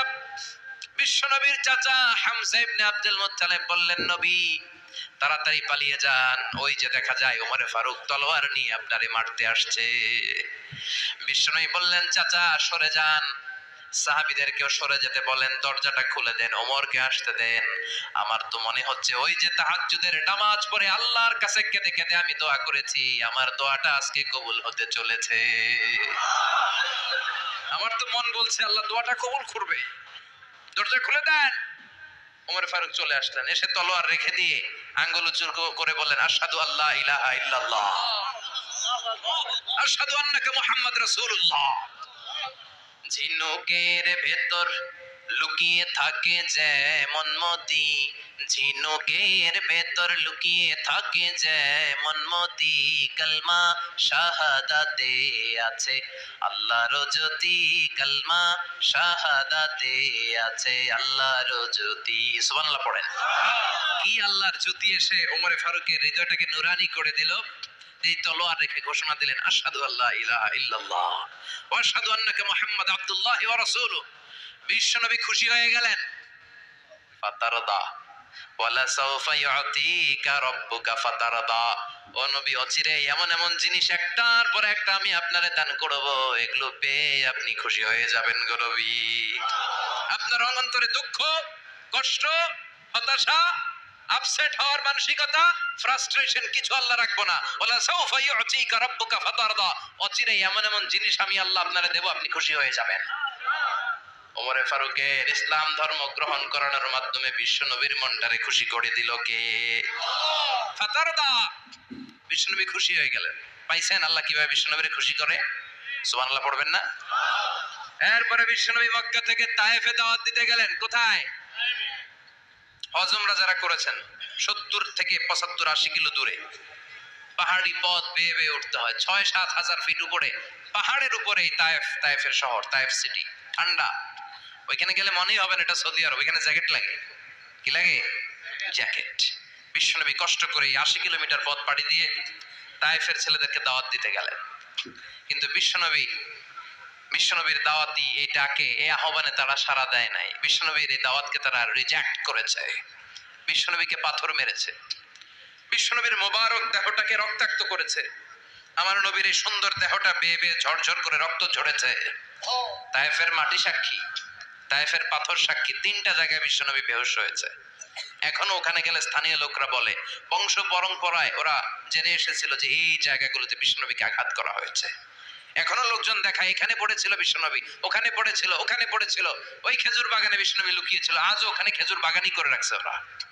আল্লাহু আকবার পড়েন। খেয়ে না খেয়ে দিন প্রচারের কাজে নিজেকে দিয়েছ বিলিয়ে, তায়েফের কাফিরেরা চিনল না সে আলো, দুষ্ট ছেলেদের পিছু দিল লেলিয়ে, পাথরের আঘাতে ক্ষত বিক্ষত হয়ে সারা শরীর থেকে রক্ত ঝরে। হে রাসূল তোমাকে ভুলি আমি কেমন করে, হাজার ব্যথা বেদনার পরে ফিরে আসনি তুমি আপন ঘরে, দিনের আলো তুমি ছড়িয়ে দিতে চলে গেলে মদিনায় মক্কা ছেড়ে। হে রাসূল তোমাকে ভুলি আমি কেমন করে, হে রাসূল তোমাকে ভুলি আমি কেমন করে। ঠিক কি না? পাথর মেরে বিশ্বনবীকে রক্তাক্ত করা হলো। বিশ্বনবী রক্তাক্ত। বিশ্বনবীর সাহাবা সাইয়েদনা যায়েদ রাদিয়াল্লাহু তাআলা আনহু কুয়া থেকে পানি এনে বিশ্বনবীর গা থেকে রক্তগুলো ছেড়ে ফেলে দেয়। বিশ্বনবীর গায়ের মধ্যে পানি দিয়ে হাত পাগুলো ধুইয়ে দেয়, বিশ্বনবী কাঁদে। আহা, কাঁদে, রহমতের নবী কাঁদে, আরেকজনের জন্য কাঁদে, নিজের কোনো লাভ নাই। মায়ের খাইছে, ওরা যেন বাঁচে জাহান্নামের আগুন থেকে। সুবহানাল্লাহ কইবেন না? ওদেরকে বাঁচাইতে আসছিল জাহান্নামের মায়ের থেকে, জাহান্নামের শাস্তি থেকে, ওদেরকে বাঁচানোর জন্য নবী মায়ের খেয়েছে। চিল্লায় এখন ঠিক কি না? কেঁদে কেঁদে বিশ্বনবী হয়রান। যায়েদ রাদিয়াল্লাহু তাআলা নবী বিশ্বনবীর সান্ত্বনা দেন, নবী কাঁদবেন না। হামলাতুল জিবাল, পাহাড় রক্ষী ফেরেশতারা এসে বলে, নবী আপনি শুধু অর্ডার করেন, এই যে পাহাড়ের গিরিপথ, এই দুইটা গিরিপথ, এই দুইটা পাহাড় এমন ভাবে দুই দিক থেকে চাপা দেব গো নবী, তায়েফের সবগুলো ছেলের মুহূর্তের মধ্যে ধূলিসাৎ করে দেব। বিষ্ণু বললেন, না, আমি ক্ষমা করে দিলাম, আমি ক্ষমা করে দিলাম। আমার গায়ের উপরে যারা অত্যাচার করে এর কোনোটার প্রতিশোধ আমি নেই না। বিশ্বনবীকে আঘাত করা হয়েছে, তার গায়ে শারীরিক কষ্ট, এটার শাস্তি বিশ্বনবী দিতেন না, কখনোই দিতেন না, ক্ষমা করে দিতেন। কিন্তু ইসলামকে মারাত্মক ভাবে যদি ইসলামের বিরুদ্ধাচরণ কেউ যদি করত, শুধু তাদের উপর বিশ্বনবী তলোয়ার চালাতেন। চিৎকার করে বলতে হবে ঠিক কিনা? বিশ্বনবী কাঁদলেন। কে দেখে বিশ্বনবীর কান্না, নিজের জন্য কাঁদে না, ওদের জন্য কাঁদে। আর বললেন, না ফেরেশতারা, ওদেরকে তোমরা মেরে ফেলো না, হয়তো ওরা কালিমা পড়ে নাই, ওদের ভবিষ্যৎ প্রজন্মদের মধ্য থেকে কেউ না কেউ কালিমার বাণী পড়বে। তাই হয়েছে। তায়েফে গেলে হৃদয়টা ঠান্ডা হয়ে যায়। মসজিদ আর মসজিদ, মসজিদ আর মসজিদ, আল্লাহ ওয়ালাদের ভিড়, চমৎকার এক পরিবেশ তায়েফের পরিবেশ।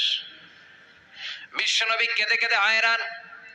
আল্লাহ রসের উপর থেকে টের পাচ্ছে বিশ্বনবীর মনটা ভালো না।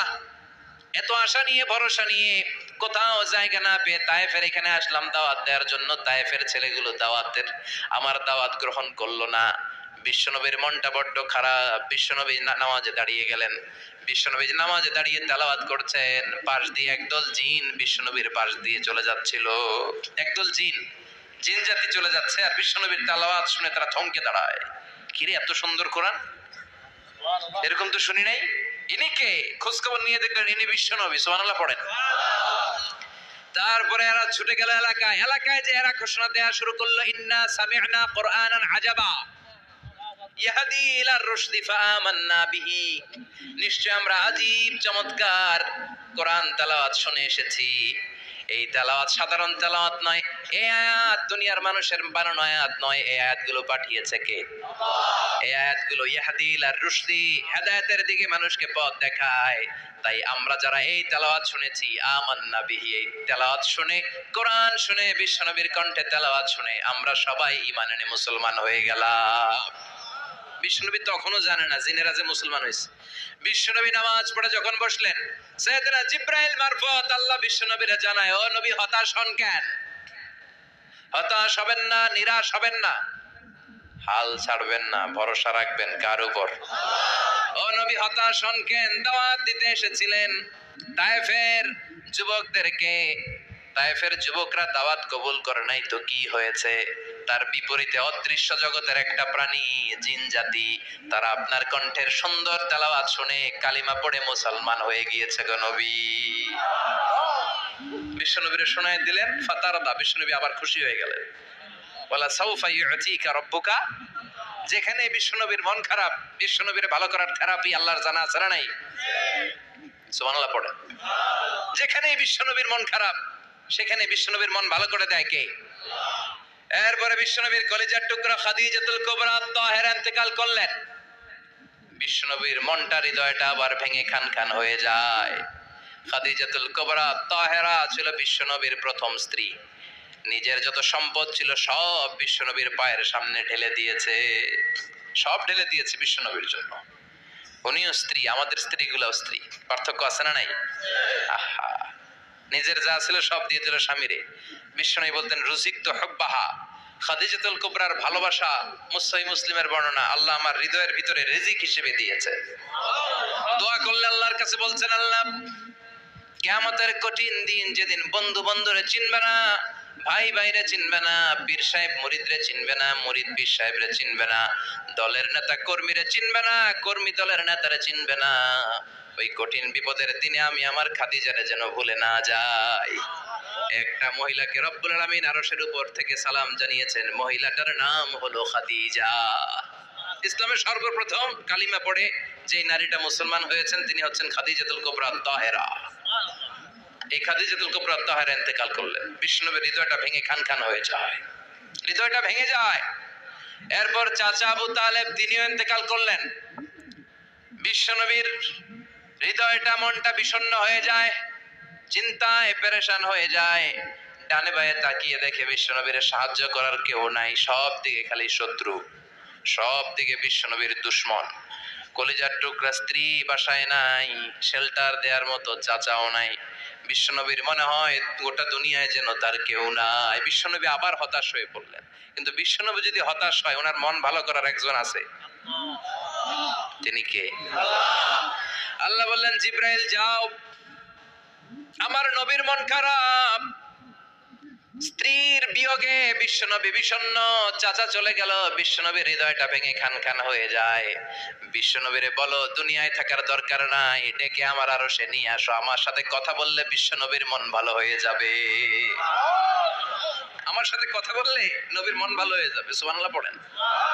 কি নবী? ওনারে ভালো করা, মন ভালো করে দেয় আল্লাহর কাজ। সুবহানাল্লাযী আসরা বিআবদিহি লাইলাম মিনাল মাসজিদিল হারামি ইলাল মাসজিদিল আকসা। এখানে বলা হলো ইসরার কথা, আর মেরাজ সাব্যস্ত হয়েছে হাদিস দ্বারা। জোরে কোন ঠিক কিনা? মেরাজ নিয়ে গেলেন, ঊর্ধ্ব জগতের ভ্রমণে নিয়ে গেলেন। জিব্রাইল ডেকে বললেন, ও জিব্রাইল, আমি জানি বিশ্বনবীর মন খারাপ, স্ত্রী নাই, চাচা নাই, তুমি বিশ্বনবীর নিয়ে আসো তো, আমার দরবারে নিয়ে আসো, আমার সাথে কিছু সময় কাটাবে, আমার সাথে কথা বলবে, যাবে। বলা সাউফা ইউতিকা রাব্বুকা ফাতারদা। ও নবী, এমন এমন জিনিস আপনারে আমি দেব, এগুলো দিয়ে আমি আপনার মনটারে ভালো করে ফেলবো। চিল্লায় এখন সুবহানাল্লাহ।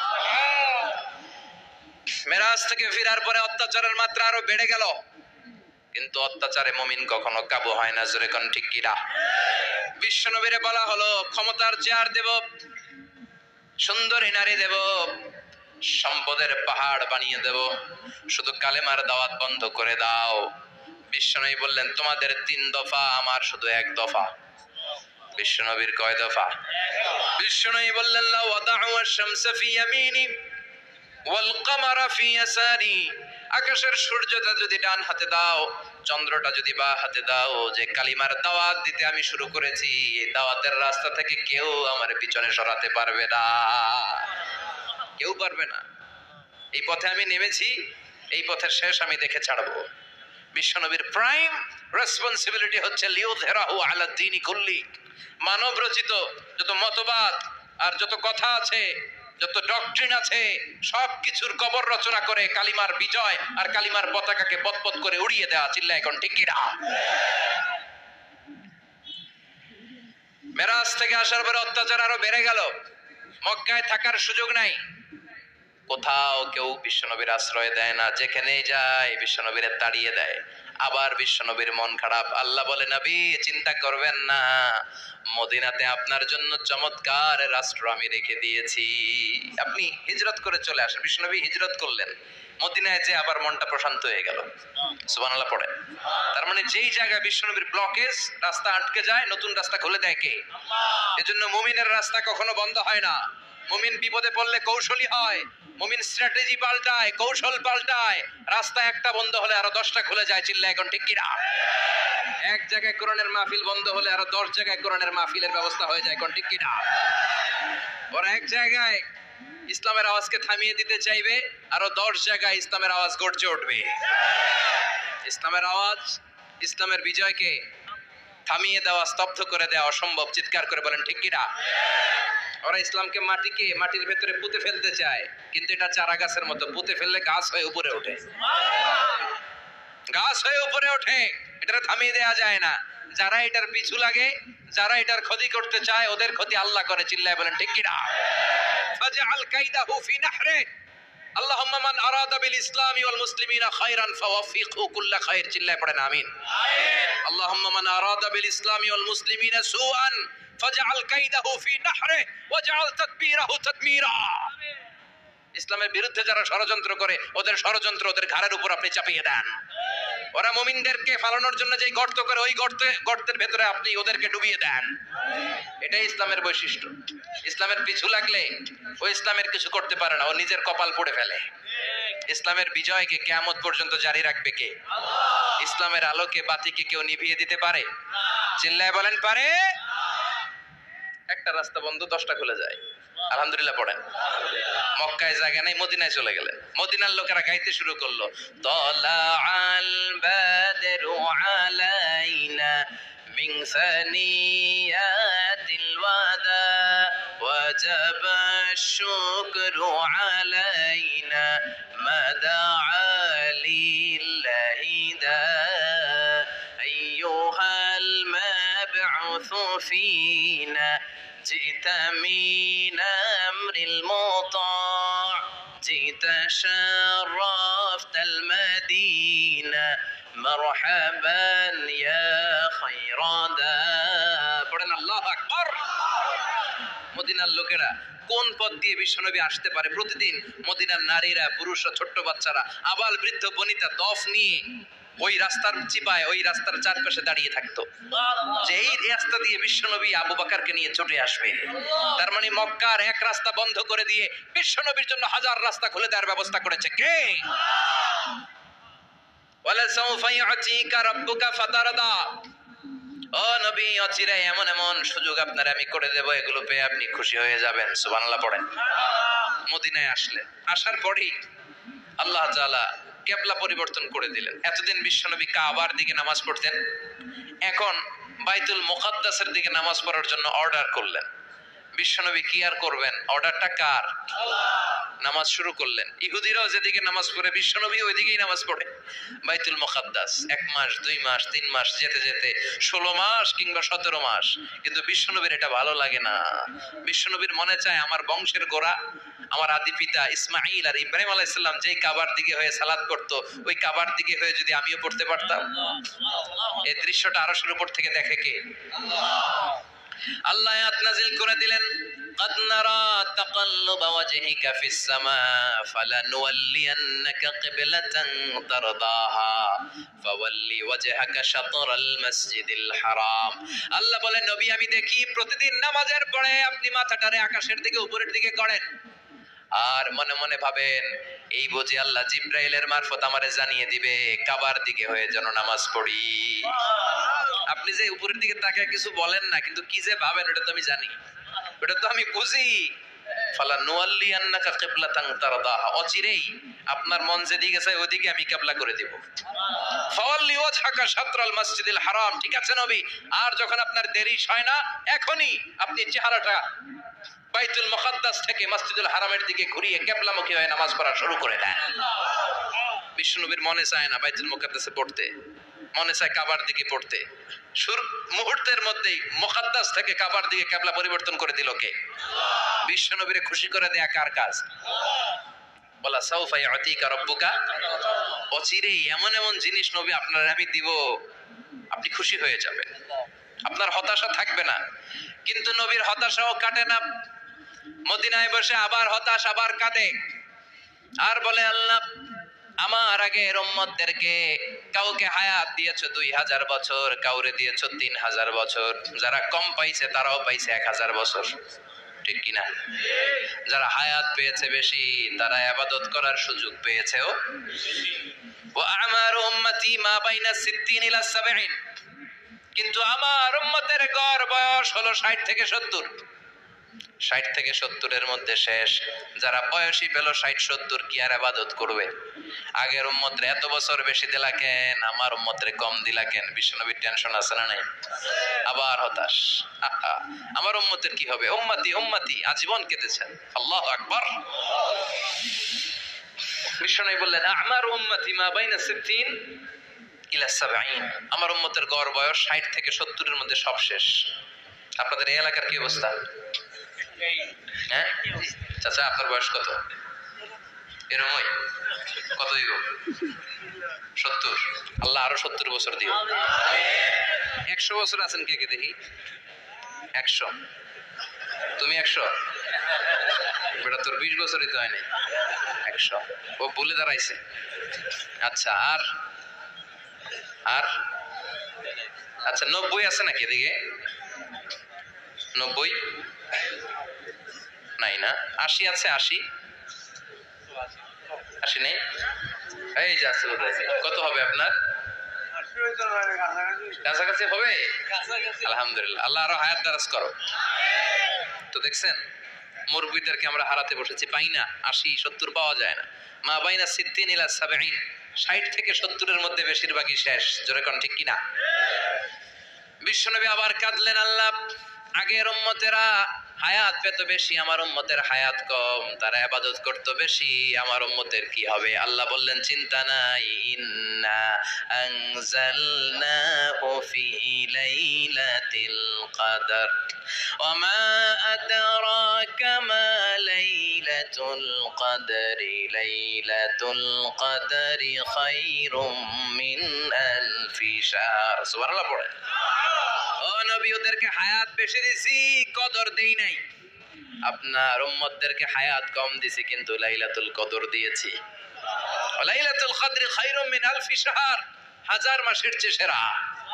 আপনার উম্মতেরা বয়স কম পেয়েছে ঠিক, কিন্তু কদরের রাতে এক রাত ইবাদত করলে 1000 রাতের ইবাদতের যে সওয়াব, তার চেয়ে বেশি সওয়াব হয়ে যাবে। ফাতারদা, আবার নবী খুশি হয়ে গেলেন। সুবহানাল্লাহ কইবেন না? যেখানে নবীর মন খারাপ, নবীর মন ভালো করে দেয় কে? এরপর একটার পর একটা বিজয় বিশ্বনবীকে দিল কে? বদরের বিজয় দান করলো কে? আমাদেরকে বিজয় দেয় কে? বদরের বিজয়, উহুদের বিজয়, মক্কা বিজয়। সুবহানাল্লাহ পড়েন। মক্কা বিজয় হওয়ার পরে বিশ্বনবী গণধর্ষণ করছে নাকি? গণহত্যা, জেনোসাইড, হ্যাঁ, বাড়ি ঘর মক্কার সবার জ্বালাই দিয়েছিল আগুন দিয়া। কি করছিলেন? ক্ষমা। বড় বড় যারা অপরাধী, এরকম কয়েকজন অপরাধীকে তিনি হত্যা করার নির্দেশ দিয়েছেন। যারা বড় অপরাধী, এদের ক্ষমা নাই, আল্লাহর কাছ থেকেও ক্ষমা নাই। চিল্লা এখন ঠিক কিনা? বাকি সবাইকে বললেন লা তাসরিবা আলাইকুমুল ইয়াউম ইযহাবু আনতুমুত তুলাকা, কোনো আক্রোশ নাই, যাও মিয়া, সব মাফ করে দিলাম। বিশ্বনবীর এই মাফের ঘটনায় ঐতিহাসিকরা অবাক হয়েছে, যে এটা কেমন নবী, কেমন লোক, যাকে অত্যাচার করলো, মারলো, ভিটামাটি ছাড়া করলো, উনি যখন ওই এলাকায় বিজয়ীর বেশে আসলেন, প্রতিশোধ না নিয়ে ক্ষমা করে দিলেন। In the long history of the world, there is no instance of magnanimity and forgiveness which was shown by the last messenger Muhammad, when all of his enemies laid under his feet and he forgave them one and all. পৃথিবীর ইতিহাসে ক্ষমার এরকম নিদর্শন কেউ দেখাতে পারে নাই, যেটা দেখিয়েছিল শেষ নবী মুহাম্মদ সাল্লাল্লাহু। তার সব শত্রুরা পায়ের নিচে চাইলে পিষে মারতে পারতেন, সবাইরে তিনি না মেরে ক্ষমা করে দিলেন। ওরা আমাদেরকে মানবতার কথা শিখায়, ওরা আমাদেরকে গণতন্ত্র শিখায়, ওরা আমাদেরকে শান্তির কথা শিখায়। ওরা ইরাক যুদ্ধে মেরেছে লক্ষ লক্ষ, আফগান যুদ্ধে মেরেছে লক্ষ লক্ষ, প্রথম বিশ্বযুদ্ধে, দ্বিতীয় বিশ্বযুদ্ধে এরা দেদারসে পাখির মতো মারে, এখনো মারে। এজন্য তোদের মুখে শান্তি আর মানবাধিকারের কথা মানায় না। শান্তি আর মানবাধিকারের কথা মানে বিশ্বনবীর মুখে। তিনি শান্তি কাকে বলে, মানবাধিকার কাকে বলে, গোটা বিশ্বের মানুষের চোখে আঙ্গুল দিয়ে শিখিয়ে গিয়েছেন। একটার পর একটা বিজয় দান করে বিশ্বনবীরে খুশি করলো কে? এরপর আল্লাহ বললেন, নবী এখানেই শেষ না, আতি মুহাম্মাদানিল ওয়াসিলাতা ওয়াল ফাদিলা, আপনারে ওয়াসিলা দিলাম, ফাজিলাত দিলাম, ওয়াবা'আথু মাকামাম মাহমুদা, এমন একটা জায়গা দিলাম যেই জায়গার উপর জায়গা নাই। মাকামে মাহমুদের উপর কোনো জায়গা আছে? একটা আছে, আল্লাহর আরশ। ওইটার পরে খালি একটা ক্লাস, ওই ক্লাসটা কার? তার মানে আল্লাহর পরেই আল্লাহ বিশ্বনবীর স্থান দিলেন, সৃষ্টির মধ্যে শ্রেষ্ঠ করে দিলেন। সুবহানাল্লাহ পড়ে। এরপরে বিশ্বনবী আশ্বস্ত হতে পারেন না, বিশ্বনবীর হতাশা কাটে না। আল্লাহ বললেন, নবী উম্মত নিয়ে ভাবার দরকার নাই, ইন্না আ'তাইনাকাল কাউসার ফাসাল্লি লিরাব্বিকা ওয়ানহার ইন্না শানিআকা হুয়াল আবতার। ও নবী, আমি আপনার হাউজে কাউসার দান করেছি। আপনার যে উম্মত ইসলামটা যেমন যেমন ছিল তেমন তেমন যারা পালন করেছে, তাদেরকে হাউজে কাউসার দিবে কে? বিশ্বনবী হাউজে কাউসার পিলাবে, উম্মতরা খেয়ে প্রশান্ত।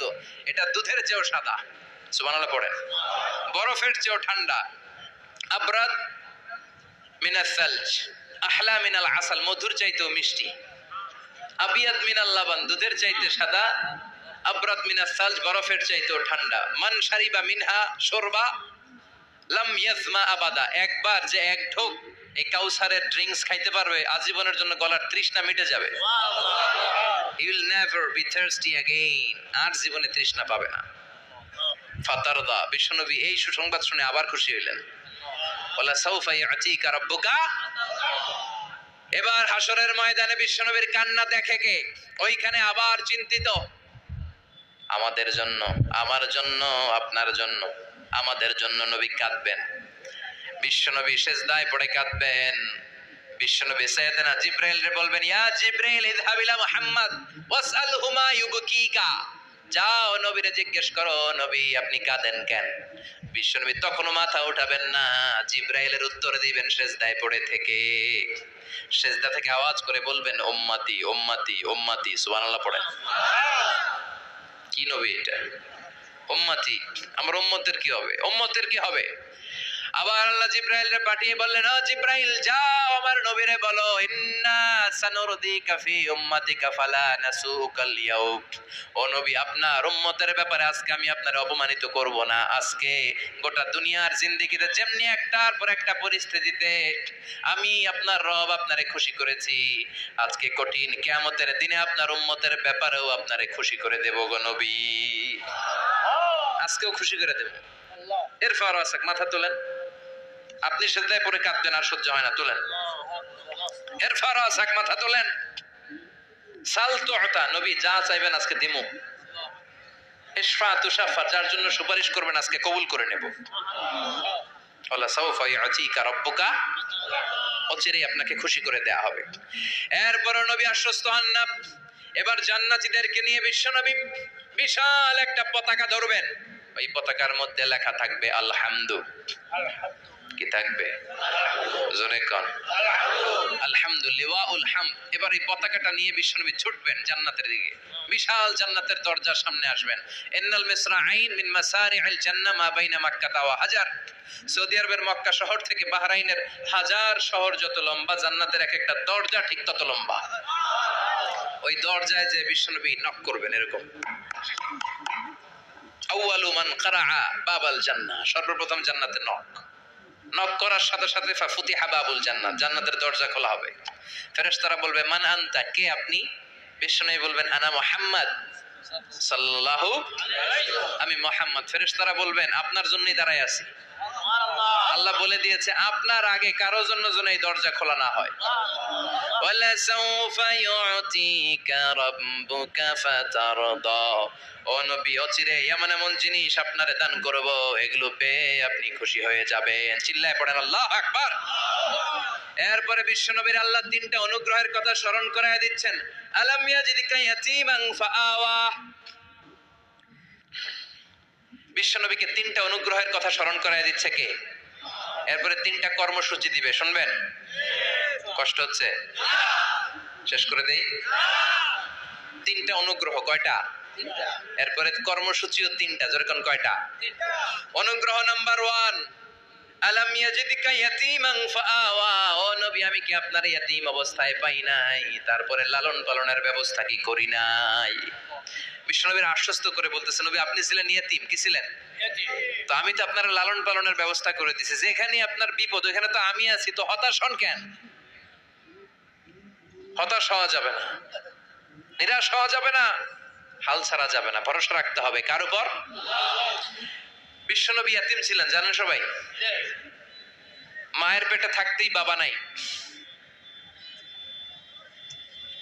6 বছর বয়সে মা নাই, দাদার কাছে মানুষ হলেন। 8 বছর বয়সে দাদাও নাই, চাচার কাছে মানুষ হলেন। তার মানে ইয়াতীম ছিলেন, ঠিক কিনা? আপনি ইয়াতীম ছিলেন, আমি আপনার আশ্রয় দিয়েছি। এরপর আল্লাহ 2 নাম্বার অনুগ্রহের কথা বললেন, ওয়া ওয়াজাদাকা দাল্লান ফাহাদা। ও নবী, আপনাকে আমি পথহারা পথিকের মতো ঘুরতে দেখেছি, তারপরে সঠিক পথ দেখিয়ে দিয়েছি।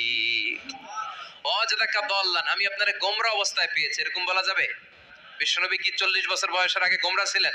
না, he was searching the right path and Allah guided him to the truth way, to the correct way. উনি পথ খুঁজছিলেন, আমি যাব দেবিদ্দার, কিরে পথ এইটা না ওইটা, আল্লাহকে ওইটা না এটা দিয়ে যাও, ওইটা দিয়ে যাও না এটা দিয়ে যাও, সুবহানাল্লাহ পড়েন। পথ খুঁজছিলেন, এইটা যাব না ওইটাই, কোনটা আমার পথ, এইটা না ওইটা। ফাহাদা, আল্লাহ বললেন এইটা না ওইটাই চলো, সুবহানাল্লাহ পড়েন। আমাদেরকে পথ দেখায় কে? আমি যদি কোনদিন পথ ভুলে যাই, হাতছানি দিয়ে কাছে নিও, মমতার বন্ধনে আমায় বেঁধে সব ভুল ক্ষমা করে দিও। পড়েন আমিন। আমরা পথ হারালে পথ দেখায় কে? আবার তাফসিরে এসেছে আপনি হারিয়ে গিয়েছিলেন, আমি আপনাকে ফিরিয়ে দিয়েছি। পাহাড়ি কোন একটা রাস্তায় বিশ্বনবী ছোটবেলা হারিয়ে গিয়েছিলেন, আল্লাহ তাআলা বিশ্বনবীকে আবার চাচার কোলে ফিরিয়ে দিলেন। এই বর্ণনাটা দুর্বল। সঠিক মত হচ্ছে বিশ্বনবী পথ খুঁজছিলেন, সঠিক পথ, আল্লাহ বিশ্বনবীকে সঠিক পথ দেখালেন, সুবহানাল্লাহ পড়েন। 3 নাম্বার অনুগ্রহ, ওয়াজাদাকা আইলান ফাআগনা, আপনি ছিলেন নিঃস্ব, টাকা পয়সা ছিল না। তাফসিরে এসেছে ফাআগনা বিখাদিজা, খাদিজার মাধ্যমে আমি আপনারে ধনী বানায়া দিছি। বিশ্বনবীর কিন্তু টাকা পয়সা ছিল না, জানেন? ছাগল চড়াতো, কাউবয়। মা মিন নাবিয়্যিন ইল্লা রাআল গানাম, ছাগল চড়াতেন। এরপরে খাদিজাতুল কুবরার স্টাফ হিসেবে, কর্মচারী হিসেবে ক্যারিয়ার শুরু করলেন। এরপর বিজনেস ম্যাগনেট হিসেবে শুরু করলেন। খাদিজাতুল কুবরার সাথে যখন বিয়ে হয়ে গেল, খাদিজাতুল কুবরা তাহেরা ওনার সব সম্পদের মালিক বিশ্বনবীরে বানায় দিলেন। আল্লাহ বলেন তোমার তো কিছু ছিল না নবী, খাদিজার মাধ্যমে বিয়ে পড়িয়ে দিয়ে আমি তোমারে ধনী বানিয়ে দিলাম। 3টা অনুগ্রহের কথা স্মরণ করালো কে? 3টা অনুগ্রহের কথা স্মরণ করিয়ে দিয়ে এবার বিশ্বনবীর 3টা ওয়ার্ক প্ল্যান দিবেন। কয়টা ওয়ার্ক প্ল্যান? কয়টা কর্মসূচি? শুনবেন। নাম্বার 1, আল্লাহ বললেন ফাআম্মাল ইয়াতীমা ফালা তাকহার, ও নবী প্রথম কর্মসূচি খবরদার এতিমের সাথে কবু খারাপ আচরণ করবেন না। কারণ আপনি নিজেই এতিম ছিলেন। নিজে কি ছিলেন? কথা কন। এতিমে এলাকায় আসেনি? এতিমরা সমাজের সবচেয়ে সুবিধা বঞ্চিত মানুষ, এতিমের সাথে খারাপ আচরণ করবেন না। বিশ্বনবী বলতেন, এদিকে তাকান, আঙ্গুলের দিকে তাকাইছেন, আনা ওয়া কাফিলুল ইয়াতীমি হাকাদা ফিল জান্নাহ, আমি এবং এতিমের রক্ষণাবেক্ষণকারী লালন পালনকারী একসাথে এভাবে জান্নাতে থাকবো। এতিমের পালনকারী আমার প্রতিবেশী হবে, আর লালন পালন করবে তো দূরের কথা, এতিমের মাল খাইয়া শেষ। আছে না নাই? ইন্নাল্লাযীনা ইয়াকুলুনা আমওয়ালাল ইয়াতামা যুলমান ইন্নামা ইয়াকুলুনা ফি বুতুনিহিম নারা ওয়া সায়াসলাউনা সাঈরা। তুই এতিমের মাল খাস, তুই এতিমের সম্পদ খাস নাই, তুই জাহান্নামের আগুন পেটে ঢুকিয়েছিস। এতিমের সম্পদকে সে রক্ষণাবেক্ষণ করে দিয়ে এতিমের একটা ব্যবস্থা করে দিবে, ওইটা না, এতিমের সম্পদ মাইরা খায়া ফেলায়। তুমি এতিমের সম্পদ খাও না, তুমি জাহান্নামের আগুন পেটে ঢুকিয়েছো। এতিমকে ভালোবাসবেন, এতিমরে ভালোবাসা মানে নবীরে ভালোবাসা। কারণ আমার নবী এতিম ছিল, ঠিক কি না? এতিমের মাথায় হাত বুলিয়ে দিবেন। আল মাসহু, খেয়াল করেন, আল মাসহু আলা রাসিল ইয়াতীম ইউজিলু কাসওয়াতাল কলব, এতিমের মাথায় হাত বুলিয়ে দিলে হৃদয়ের কাঠিন্যতা দূর করে দেয় কে? এক সাহাবী এসে বললেন, ইয়া রাসূলুল্লাহ, জাআ রাজুলুন ইলা রাসূলিল্লাহ ওয়া ইয়াশতাকি কাসওয়াতাল কলব। এক লোক এসে বলে, নবী আমার হৃদয়টা বড্ড শক্ত, হৃদয় নরম হয় না, এমন কিছু আমারে শিখিয়ে দেন যাতে হৃদয়টা নরম হয়ে যায়। বিশ্বনবী বললেন, তোমারে 3টা কাজ করতে বলবো। 1, ইরহামিল ইয়াতীম, এতিমের প্রতি রহম দিল হও। 2, আমসাহ আলা রাসি, এতিমের মাথায় হাত বুলিয়ে দাও। 3, আতইম তাআমাকা মাআহু, তোমার খাবার তার সাথে শেয়ার করো। ইয়ালিনু কলবুক, তোমার হৃদয়টা নরম হয়ে যাবে। অনেকে আছে দোয়া করলে চোখ দিয়ে পানি বের হয় না, আছে না নাই? কঠিন হৃদয়, হৃদয় নরম হয় না। এতিমের মাথায় হাত বুলিয়ে দিবেন, আপনার হৃদয়টারে নরম করে দিবে কে? যাদের ঘরে শান্তি নাই, জ্বালা যন্ত্রণা, একটু এতিমখানায় যাবেন, কিছু দান সদকা করবেন। ওরা খেতে পায় না, ওদেরকে খাবার দিয়ে আসবেন, একটা গরু দিয়ে আসবেন, একটা খাসি দিয়ে আসবেন, ওরা খাবে, আপনার জন্য দোয়া করবে। আর মাথায় একটু হাত বুলিয়ে দিয়েন। বিশ্বনবীর আল্লাহ বললেন, নবী ফাআম্মাল ইয়াতীমা ফালা তাখহার, এতিমকে তুচ্ছ জ্ঞান করবেন না। আপনি নিজেও এতিম ছিলেন, ছোটবেলা বিকেলে খেলতে খেলতে সবার বাবা এসে ছেলেদেরকে নিয়ে যেত, আপনারা নেয়ার মতো কেউ ছিল না। আপনি নিজে এতিম ছিলেন, আপনি ওদের দুঃখ বুঝবেন, এজন্য খবরদার। ফাআম্মাল ইয়াতীমা ফালা তাখহার, বিশ্বনবীর আল্লাহ ধমক দিয়ে বলে, ফালা তাখহার, এতিমদের প্রতি কঠোর হবেন না, তুচ্ছ জ্ঞান করবেন না। এতিমের সাথে রূঢ় আচরণ করবেন না। এতিমের সাথে রূঢ় আচরণ করা কবিরা গুনাহ। নামে আল্লাহ কোরআন একটা সূরা দিয়েছেন, আল মাউন। আরাআইতাল্লাযী ইউকাযযিবু বিদ্দীন, পড়েন ফাযালিকাল্লাযী ইয়াদুউল ইয়াতীম। ইয়াদুউল ইয়াতীম, আপনি কি দেখেন নাই ওরা দিনকে অস্বীকার করে আর ওরা এতিমকে ঘাড় ধাক্কা দিয়ে বের করে দেয়। এতিমের সাথে যারা খারাপ আচরণ করে এরা কখনো ভালো মানুষ হতে পারে না। এজন্য এতিমের সম্পদ অন্যায়ভাবে আত্মসাৎ করা যাবে। এতিমের মাথায় হাত বুলিয়ে দিলে হৃদয়টারে নরম করে দেয় কে? বিশ্বনবী এতিম ছিলেন, তাই এতিমের দরদ বিশ্বনবী ভালো বোঝেন। এজন্য বিশ্বনবীর প্রথম ওয়ার্ক প্ল্যান কর্মসূচি দিলেন, ফাআম্মাল ইয়াতীমা ফালা তাকহার। খবরদার, নবী এতিমের সাথে কখনো খারাপ আচরণ করবেন। 2 নাম্বার কর্মসূচি, ওয়া আম্মাস সাইলা ফালা তানহার। ও নবী, যারা সাইল, যারা ফরিয়াদি, যারা ভিক্ষুক, কখনো তাদেরকে ধমক দিবেন না। ভিক্ষুককে ধমক দিয়েন না, ফিরিয়ে দিয়েন না। আমরা ভিক্ষুককে ধমক দেই, ফিরিয়ে দেই। গাড়ির মালিক গাড়িতে বসে আছে, রাস্তায় জ্যাম, কিছু ভিক্ষুক এসে স্যার 2টা টাকা দেন, ধমক দেয়, আছে না নাই? ও ভাঙ্গা থালা হাতে নিয়ে দাঁড়িয়ে আপনার কাছে টাকা চায়। আপনি বড় সাহেব, ওরেও বড় সাহেব বানাইতে পারতো কে? ওই ভাঙ্গা থালাটা আপনারে হাতে দিয়ে রাস্তায় নামাইতে পারতো কে? এই কাজটা করতে আল্লাহর কয় সেকেন্ড লাগে? এজন্য ফাআম্মা সাইলা ফালা তানহার, খবরদার, ফরিয়াদি ভিক্ষুককে তাড়িয়ে দিয়েন না। যতটুকু পারেন দেন। বিশ্বনবী কখনো কোনো ফরিয়াদিকে তাড়িয়ে দিতেন না। সুবহানাল্লাহ পড়েন। যেই বিশ্বনবীর কাছে এসে কিছু চাইতো, বিশ্বনবী দিতেন। বিশ্বনবী কখনো কাউকে ফিরিয়ে দিতেন না। বিশ্বনবীর কাছে চাওয়া মাত্র বিশ্বনবী দিতেন, না বলতে জানতেন না। সুবহানাল্লাহ পড়েন। না, এটা কেমন করে বলে বিশ্বনবী জানতেন না। একবার এক সাইল এসে বললে, ইয়া রাসূলুল্লাহ আ'তিনি কামিসান, আমাকে একটা জামা দেন। বিশ্বনবীর গায়ে তখন একটাই জামা। কয়টা? বিশ্বনবী কি আর করবেন, না তো করতে জানেন না, নিজের জামাটাই খুলে দিয়ে দিলেন। এখন বিশ্বনবীর গায়ে কয়টা জামা? এখন বিশ্বনবীর গায়ে কয়টা জামা? কয়েকটা। কয়টা? কোনো জামা নাই। ছিল কয়টা? ওইটাই তো দিয়ে দিস। আল্লাহ বিশ্বনবীরে বললেন, ওয়াল্লাযীনা ইযা আনফাকু লাম ইউসরিফু ওয়া লাম ইয়াকতুরু ওয়া কানা বাইনা যালিকা কাওয়ামা। মুমিনদের বৈশিষ্ট্য হবে এমন, যখন দান করবে, দান করতে যে অপচয় করবে না, কিপটামিও করবে না, মাঝামাঝি। সুবহানাল্লাহ। মানে বুঝালেন নবী, আপনার যদি 2টা জামা থাকতো না হয় একটা দিতেন। ছিল কয়টা? তো ওইটা যে দিয়েছেন আপনি গায়ে দিবেন কি? কি নবী ছিল? একটা ছিল, একটাই দিয়ে দিয়েছে। সুবহানাল্লাহ পড়েন। এজন্য যারা সাইল, ফরিয়াদিদেরকে তাড়িয়ে দেয়া যাবে না।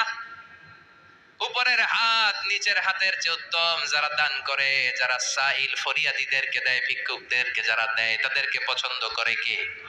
দে যাকাত, দে যাকাত, তোরা দে রে যাকাত, তোর দিল খুলবে পরে, আগে খোলো খাত। দে যাকাত, দে যাকাত, তোরা দে রে যাকাত। ঠিক কি না? দানশীলদের পছন্দ করে কে? আল্লাহ কৃপণদেরকে পছন্দ করে না। আল্লাহ দানশীলদেরকে পছন্দ করে। ডান হাত যা দান করে, বাম হাত তা জানে না, তার মানে গোপন দান। কি দান? গোপন দান আল্লাহর কাছে প্রিয়। গোপন দান আল্লাহর ক্রোধকে প্রশমিত করে, কমিয়ে দেয়। আপনার কোনো পাপ কাজের কারণে আল্লাহ যদি আপনার উপর রেগে থাকে, আপনি গোপন কিছু সাদাকা করবেন, দেখবেন আল্লাহর রাগ কমে গিয়েছে, আল্লাহ আপনার উপর খুশি হয়ে গিয়েছে। সুবহানাল্লাহ পড়েন। কিন্তু লোক দেখানো যদি 1 কোটি টাকা দেন, অমুক ভাই মসজিদের জন্য দান করেছে 5 লক্ষ টাকা, বলেন মারহাবা। ভাই কয় মারহাবা। তো এই যে মারহাবা মার্কা যে দানটা, এটাতে কোনো সওয়াব, যদি যদি তার মনের ভিতরে এই ইন্টেনশন থাকে যে আমারে মারহাবা বলবে, আমাকে হাতেম তায়ের চাচাতো ভাই বলবে, আমাকে দানবীর সমাজ সেবক বলবে, শিল্পপতি বলে তাকবীর দিবে, ঘোষণা দিবে, এই ইন্টেনশন নিয়ে যদি থাকে, এই 5 লক্ষ টাকায় কোনো কানা পরিমাণ সওয়াব হয়েছে? এটারে মিজানের পাল্লায় তুলে দিলে কিয়ামতের দিন কোন ওজন হবে? কিন্তু আল্লাহরে খুশি করার জন্য 1 টাকা দিয়েছেন দান বক্সে। জুমার দিন বক্স যায় না, দান বক্স, 1 টাকার কয়েন টুপ করে ফেলে দিলেন, একজনকে দেখানোর জন্য দিলেন। তিনি কে? ওইটাকে উহুদ পাহাড়ের সমান ভারী করে আপনার আমল নামে আল্লাহ তুলে দিবে। কামা ইউরাব্বি ফুলুয়াহু, হাদিসে এসেছে ওটের মালিক যখন দেখে তার ওটের বাচ্চা হয়েছে, তখন ওটের মালিক বড্ড খুশি হয়ে যায়। এই বাচ্চাটাকে খাইয়ে দাইয়ে পেলে পুষে বড় করে। আমাদের দেশে যারা গরু পালে, গরু গাভী পালে না, কথা বলেন, পালে, তো বাচ্চা হলে এটারে বড় করে কুরবানির হাটে বিক্রি করবে, আছে না নাই? এটা আস্তে আস্তে বড় করতে থাকে, বড় করে করে বিশাল নাদুস নাদুস করে। আল্লাহ বলে, যেই দানটা তুই আমার জন্য করেছিলি ওটা যদিও সামান্য হয়, আমি বাছুরের মতো খাইয়ে দাইয়ে পেলে বসে বিশাল বড় করে উহুদ পাহাড়ের সমান করে তোর আমল নামার ভিতর কিয়ামতের দিন ঢুকাইয়া দেব। এজন্য আম্মা সাইলা ফালা তানহার, খবরদার ভিক্ষুককে ধমক দিবেন না। 3 নাম্বার কর্মসূচি, ওয়া আম্মা বিনিআমাতি রাব্বিকা ফাহাদ্দিস, আপনার রবের পক্ষ থেকে যেই নিয়ামতগুলো পেয়েছেন এগুলোর বর্ণনা শুরু করে দেন। ওয়া আম্মা বিনিআমাতি রাব্বিকা ফাহাদ্দিস, রবের পক্ষ থেকে যেই নিয়ামত পেয়েছেন এগুলো বর্ণনা শুরু করে দেন। অনেকে আছে আল্লাহর পক্ষ থেকে অনেক নিয়ামত পেয়েছে, এগুলোর প্রকাশ ঘটায় না, আছে না নাই? কথা কন। কোটি টাকার মালিক হয়েছেন আপনি, কোটি কোটি টাকার মালিক। অনেকে আছে 1000 কোটি টাকার মালিক, সিরাজামা পড়ে, আছে না নাই? তো আপনাদের সিরাজামা পড়তে কইছে কে? আপনি কোটিপতি, আপনি দামি জামা পরবেন, আপনি দামি গাড়িতে চড়বেন, আর শুকরিয়া করবেন কার? আপনাকে আল্লাহ ছেলে মেয়ে দিয়েছে, অনেক বলেন যে আল্লাহ আমার অনেকগুলো ছেলে দিয়েছে, আলহামদুলিল্লাহ সবগুলো নামাজ। আল্লাহ আমার অনেক সম্পদ দিয়েছে, আলহামদুলিল্লাহ আমি যাকাত দেওয়ার চেষ্টা করি। সব বলবেন শুকরান লা ফাখরান, শুকরিয়া করে বলবেন, কোনো ফাখার করে নয়। তার মানে আল্লাহর দেয়া নিয়ামতের শুকরিয়া আদায়ের মধ্যে, ওটা প্রকাশ করার মধ্যে কোনো দোষ নাই। চিৎকার করে বলেন ঠিক কি না? এজন্য আল্লাহ বললেন, ওয়া আম্মা বিনিআমাতি রাব্বিকা ফাহাদ্দিস, আল্লাহর দেয়া নিয়ামতের শুকরিয়া আপনি করেন, আল্লাহর দেয়া নিয়ামতের বর্ণনা আপনি শুরু করে দেন। সুবহানাল্লাহ বলেন। তাহলে 3টা কর্মসূচি দিলেন, চিল্লায় বলেন কয়টা? 1 নম্বরে আল্লাহ বললেন, ফা আম্মাল ইয়াতীমা ফালা তাকহার, খবরদার এতিমদেরকে ধমক দিবেন না, যারা সওয়াল করে ফরিয়াদ করে তাদেরকে ফিরিয়ে দিবেন না, আর নিয়ামতের শুকরিয়া করেন। সুবহানাল্লাহ পড়েন। আপনারা ওদিকে তাকাচ্ছেন কেন? মুহতারাম মুফতি ডক্টর আবুল কালাম আজাদ বাশার ভাই সামনে আপনাদেরকে দেখা দেওয়ার জন্য এদিকে আসবে, আপনাদের মুখটা আমার দিকে করেন। সূরাতুদ দুহার কথা বুঝতে পেরেছেন? সূরাতুদ দুহার সেন্ট্রাল থিম কি বলেছিলাম মনে আছে? হতাশ হওয়া যাবে না, নিরাশ হওয়া যাবে না, হাল ছাড়া যাবে না। আবার বলেন, হতাশ হওয়া যাবে না, নিরাশ হওয়া যাবে না, হাল ছাড়া যাবে না, ভরসা রাখতে হবে। ভরসা রাখতে হবে কার উপর? আল্লাহ। চিল্লায় বলেন কার উপর? আল্লাহ। আমরা যেন হতাশ না হই, নিরাশ না হই, আমরা যেন হাল ছেড়ে না দেই, আমরা যেন আল্লাহর উপর ভরসা রাখতে পারি। আল্লাহ তুমি তৌফিক দাও। আপনারা সবাই ভালো থাকবেন, সুস্থ থাকবেন, সুন্দর থাকবেন। যতগুলো কথা কোরআন সুন্নাহর আলোকে বলেছি তার সবগুলো প্রথমে যেন আল্লাহ তাআলা আমাকে আমলের তৌফিক দান করে, আপনাদেরকে আমলের তৌফিক দান করে। আমরা পড়ি আমিন। সুবহানাকাল্লাহুম্মা ওয়া বিহামদিকা আশহাদু আল্লা ইলাহা ইল্লা আনতা আস্তাগফিরুকা ওয়া আতুবু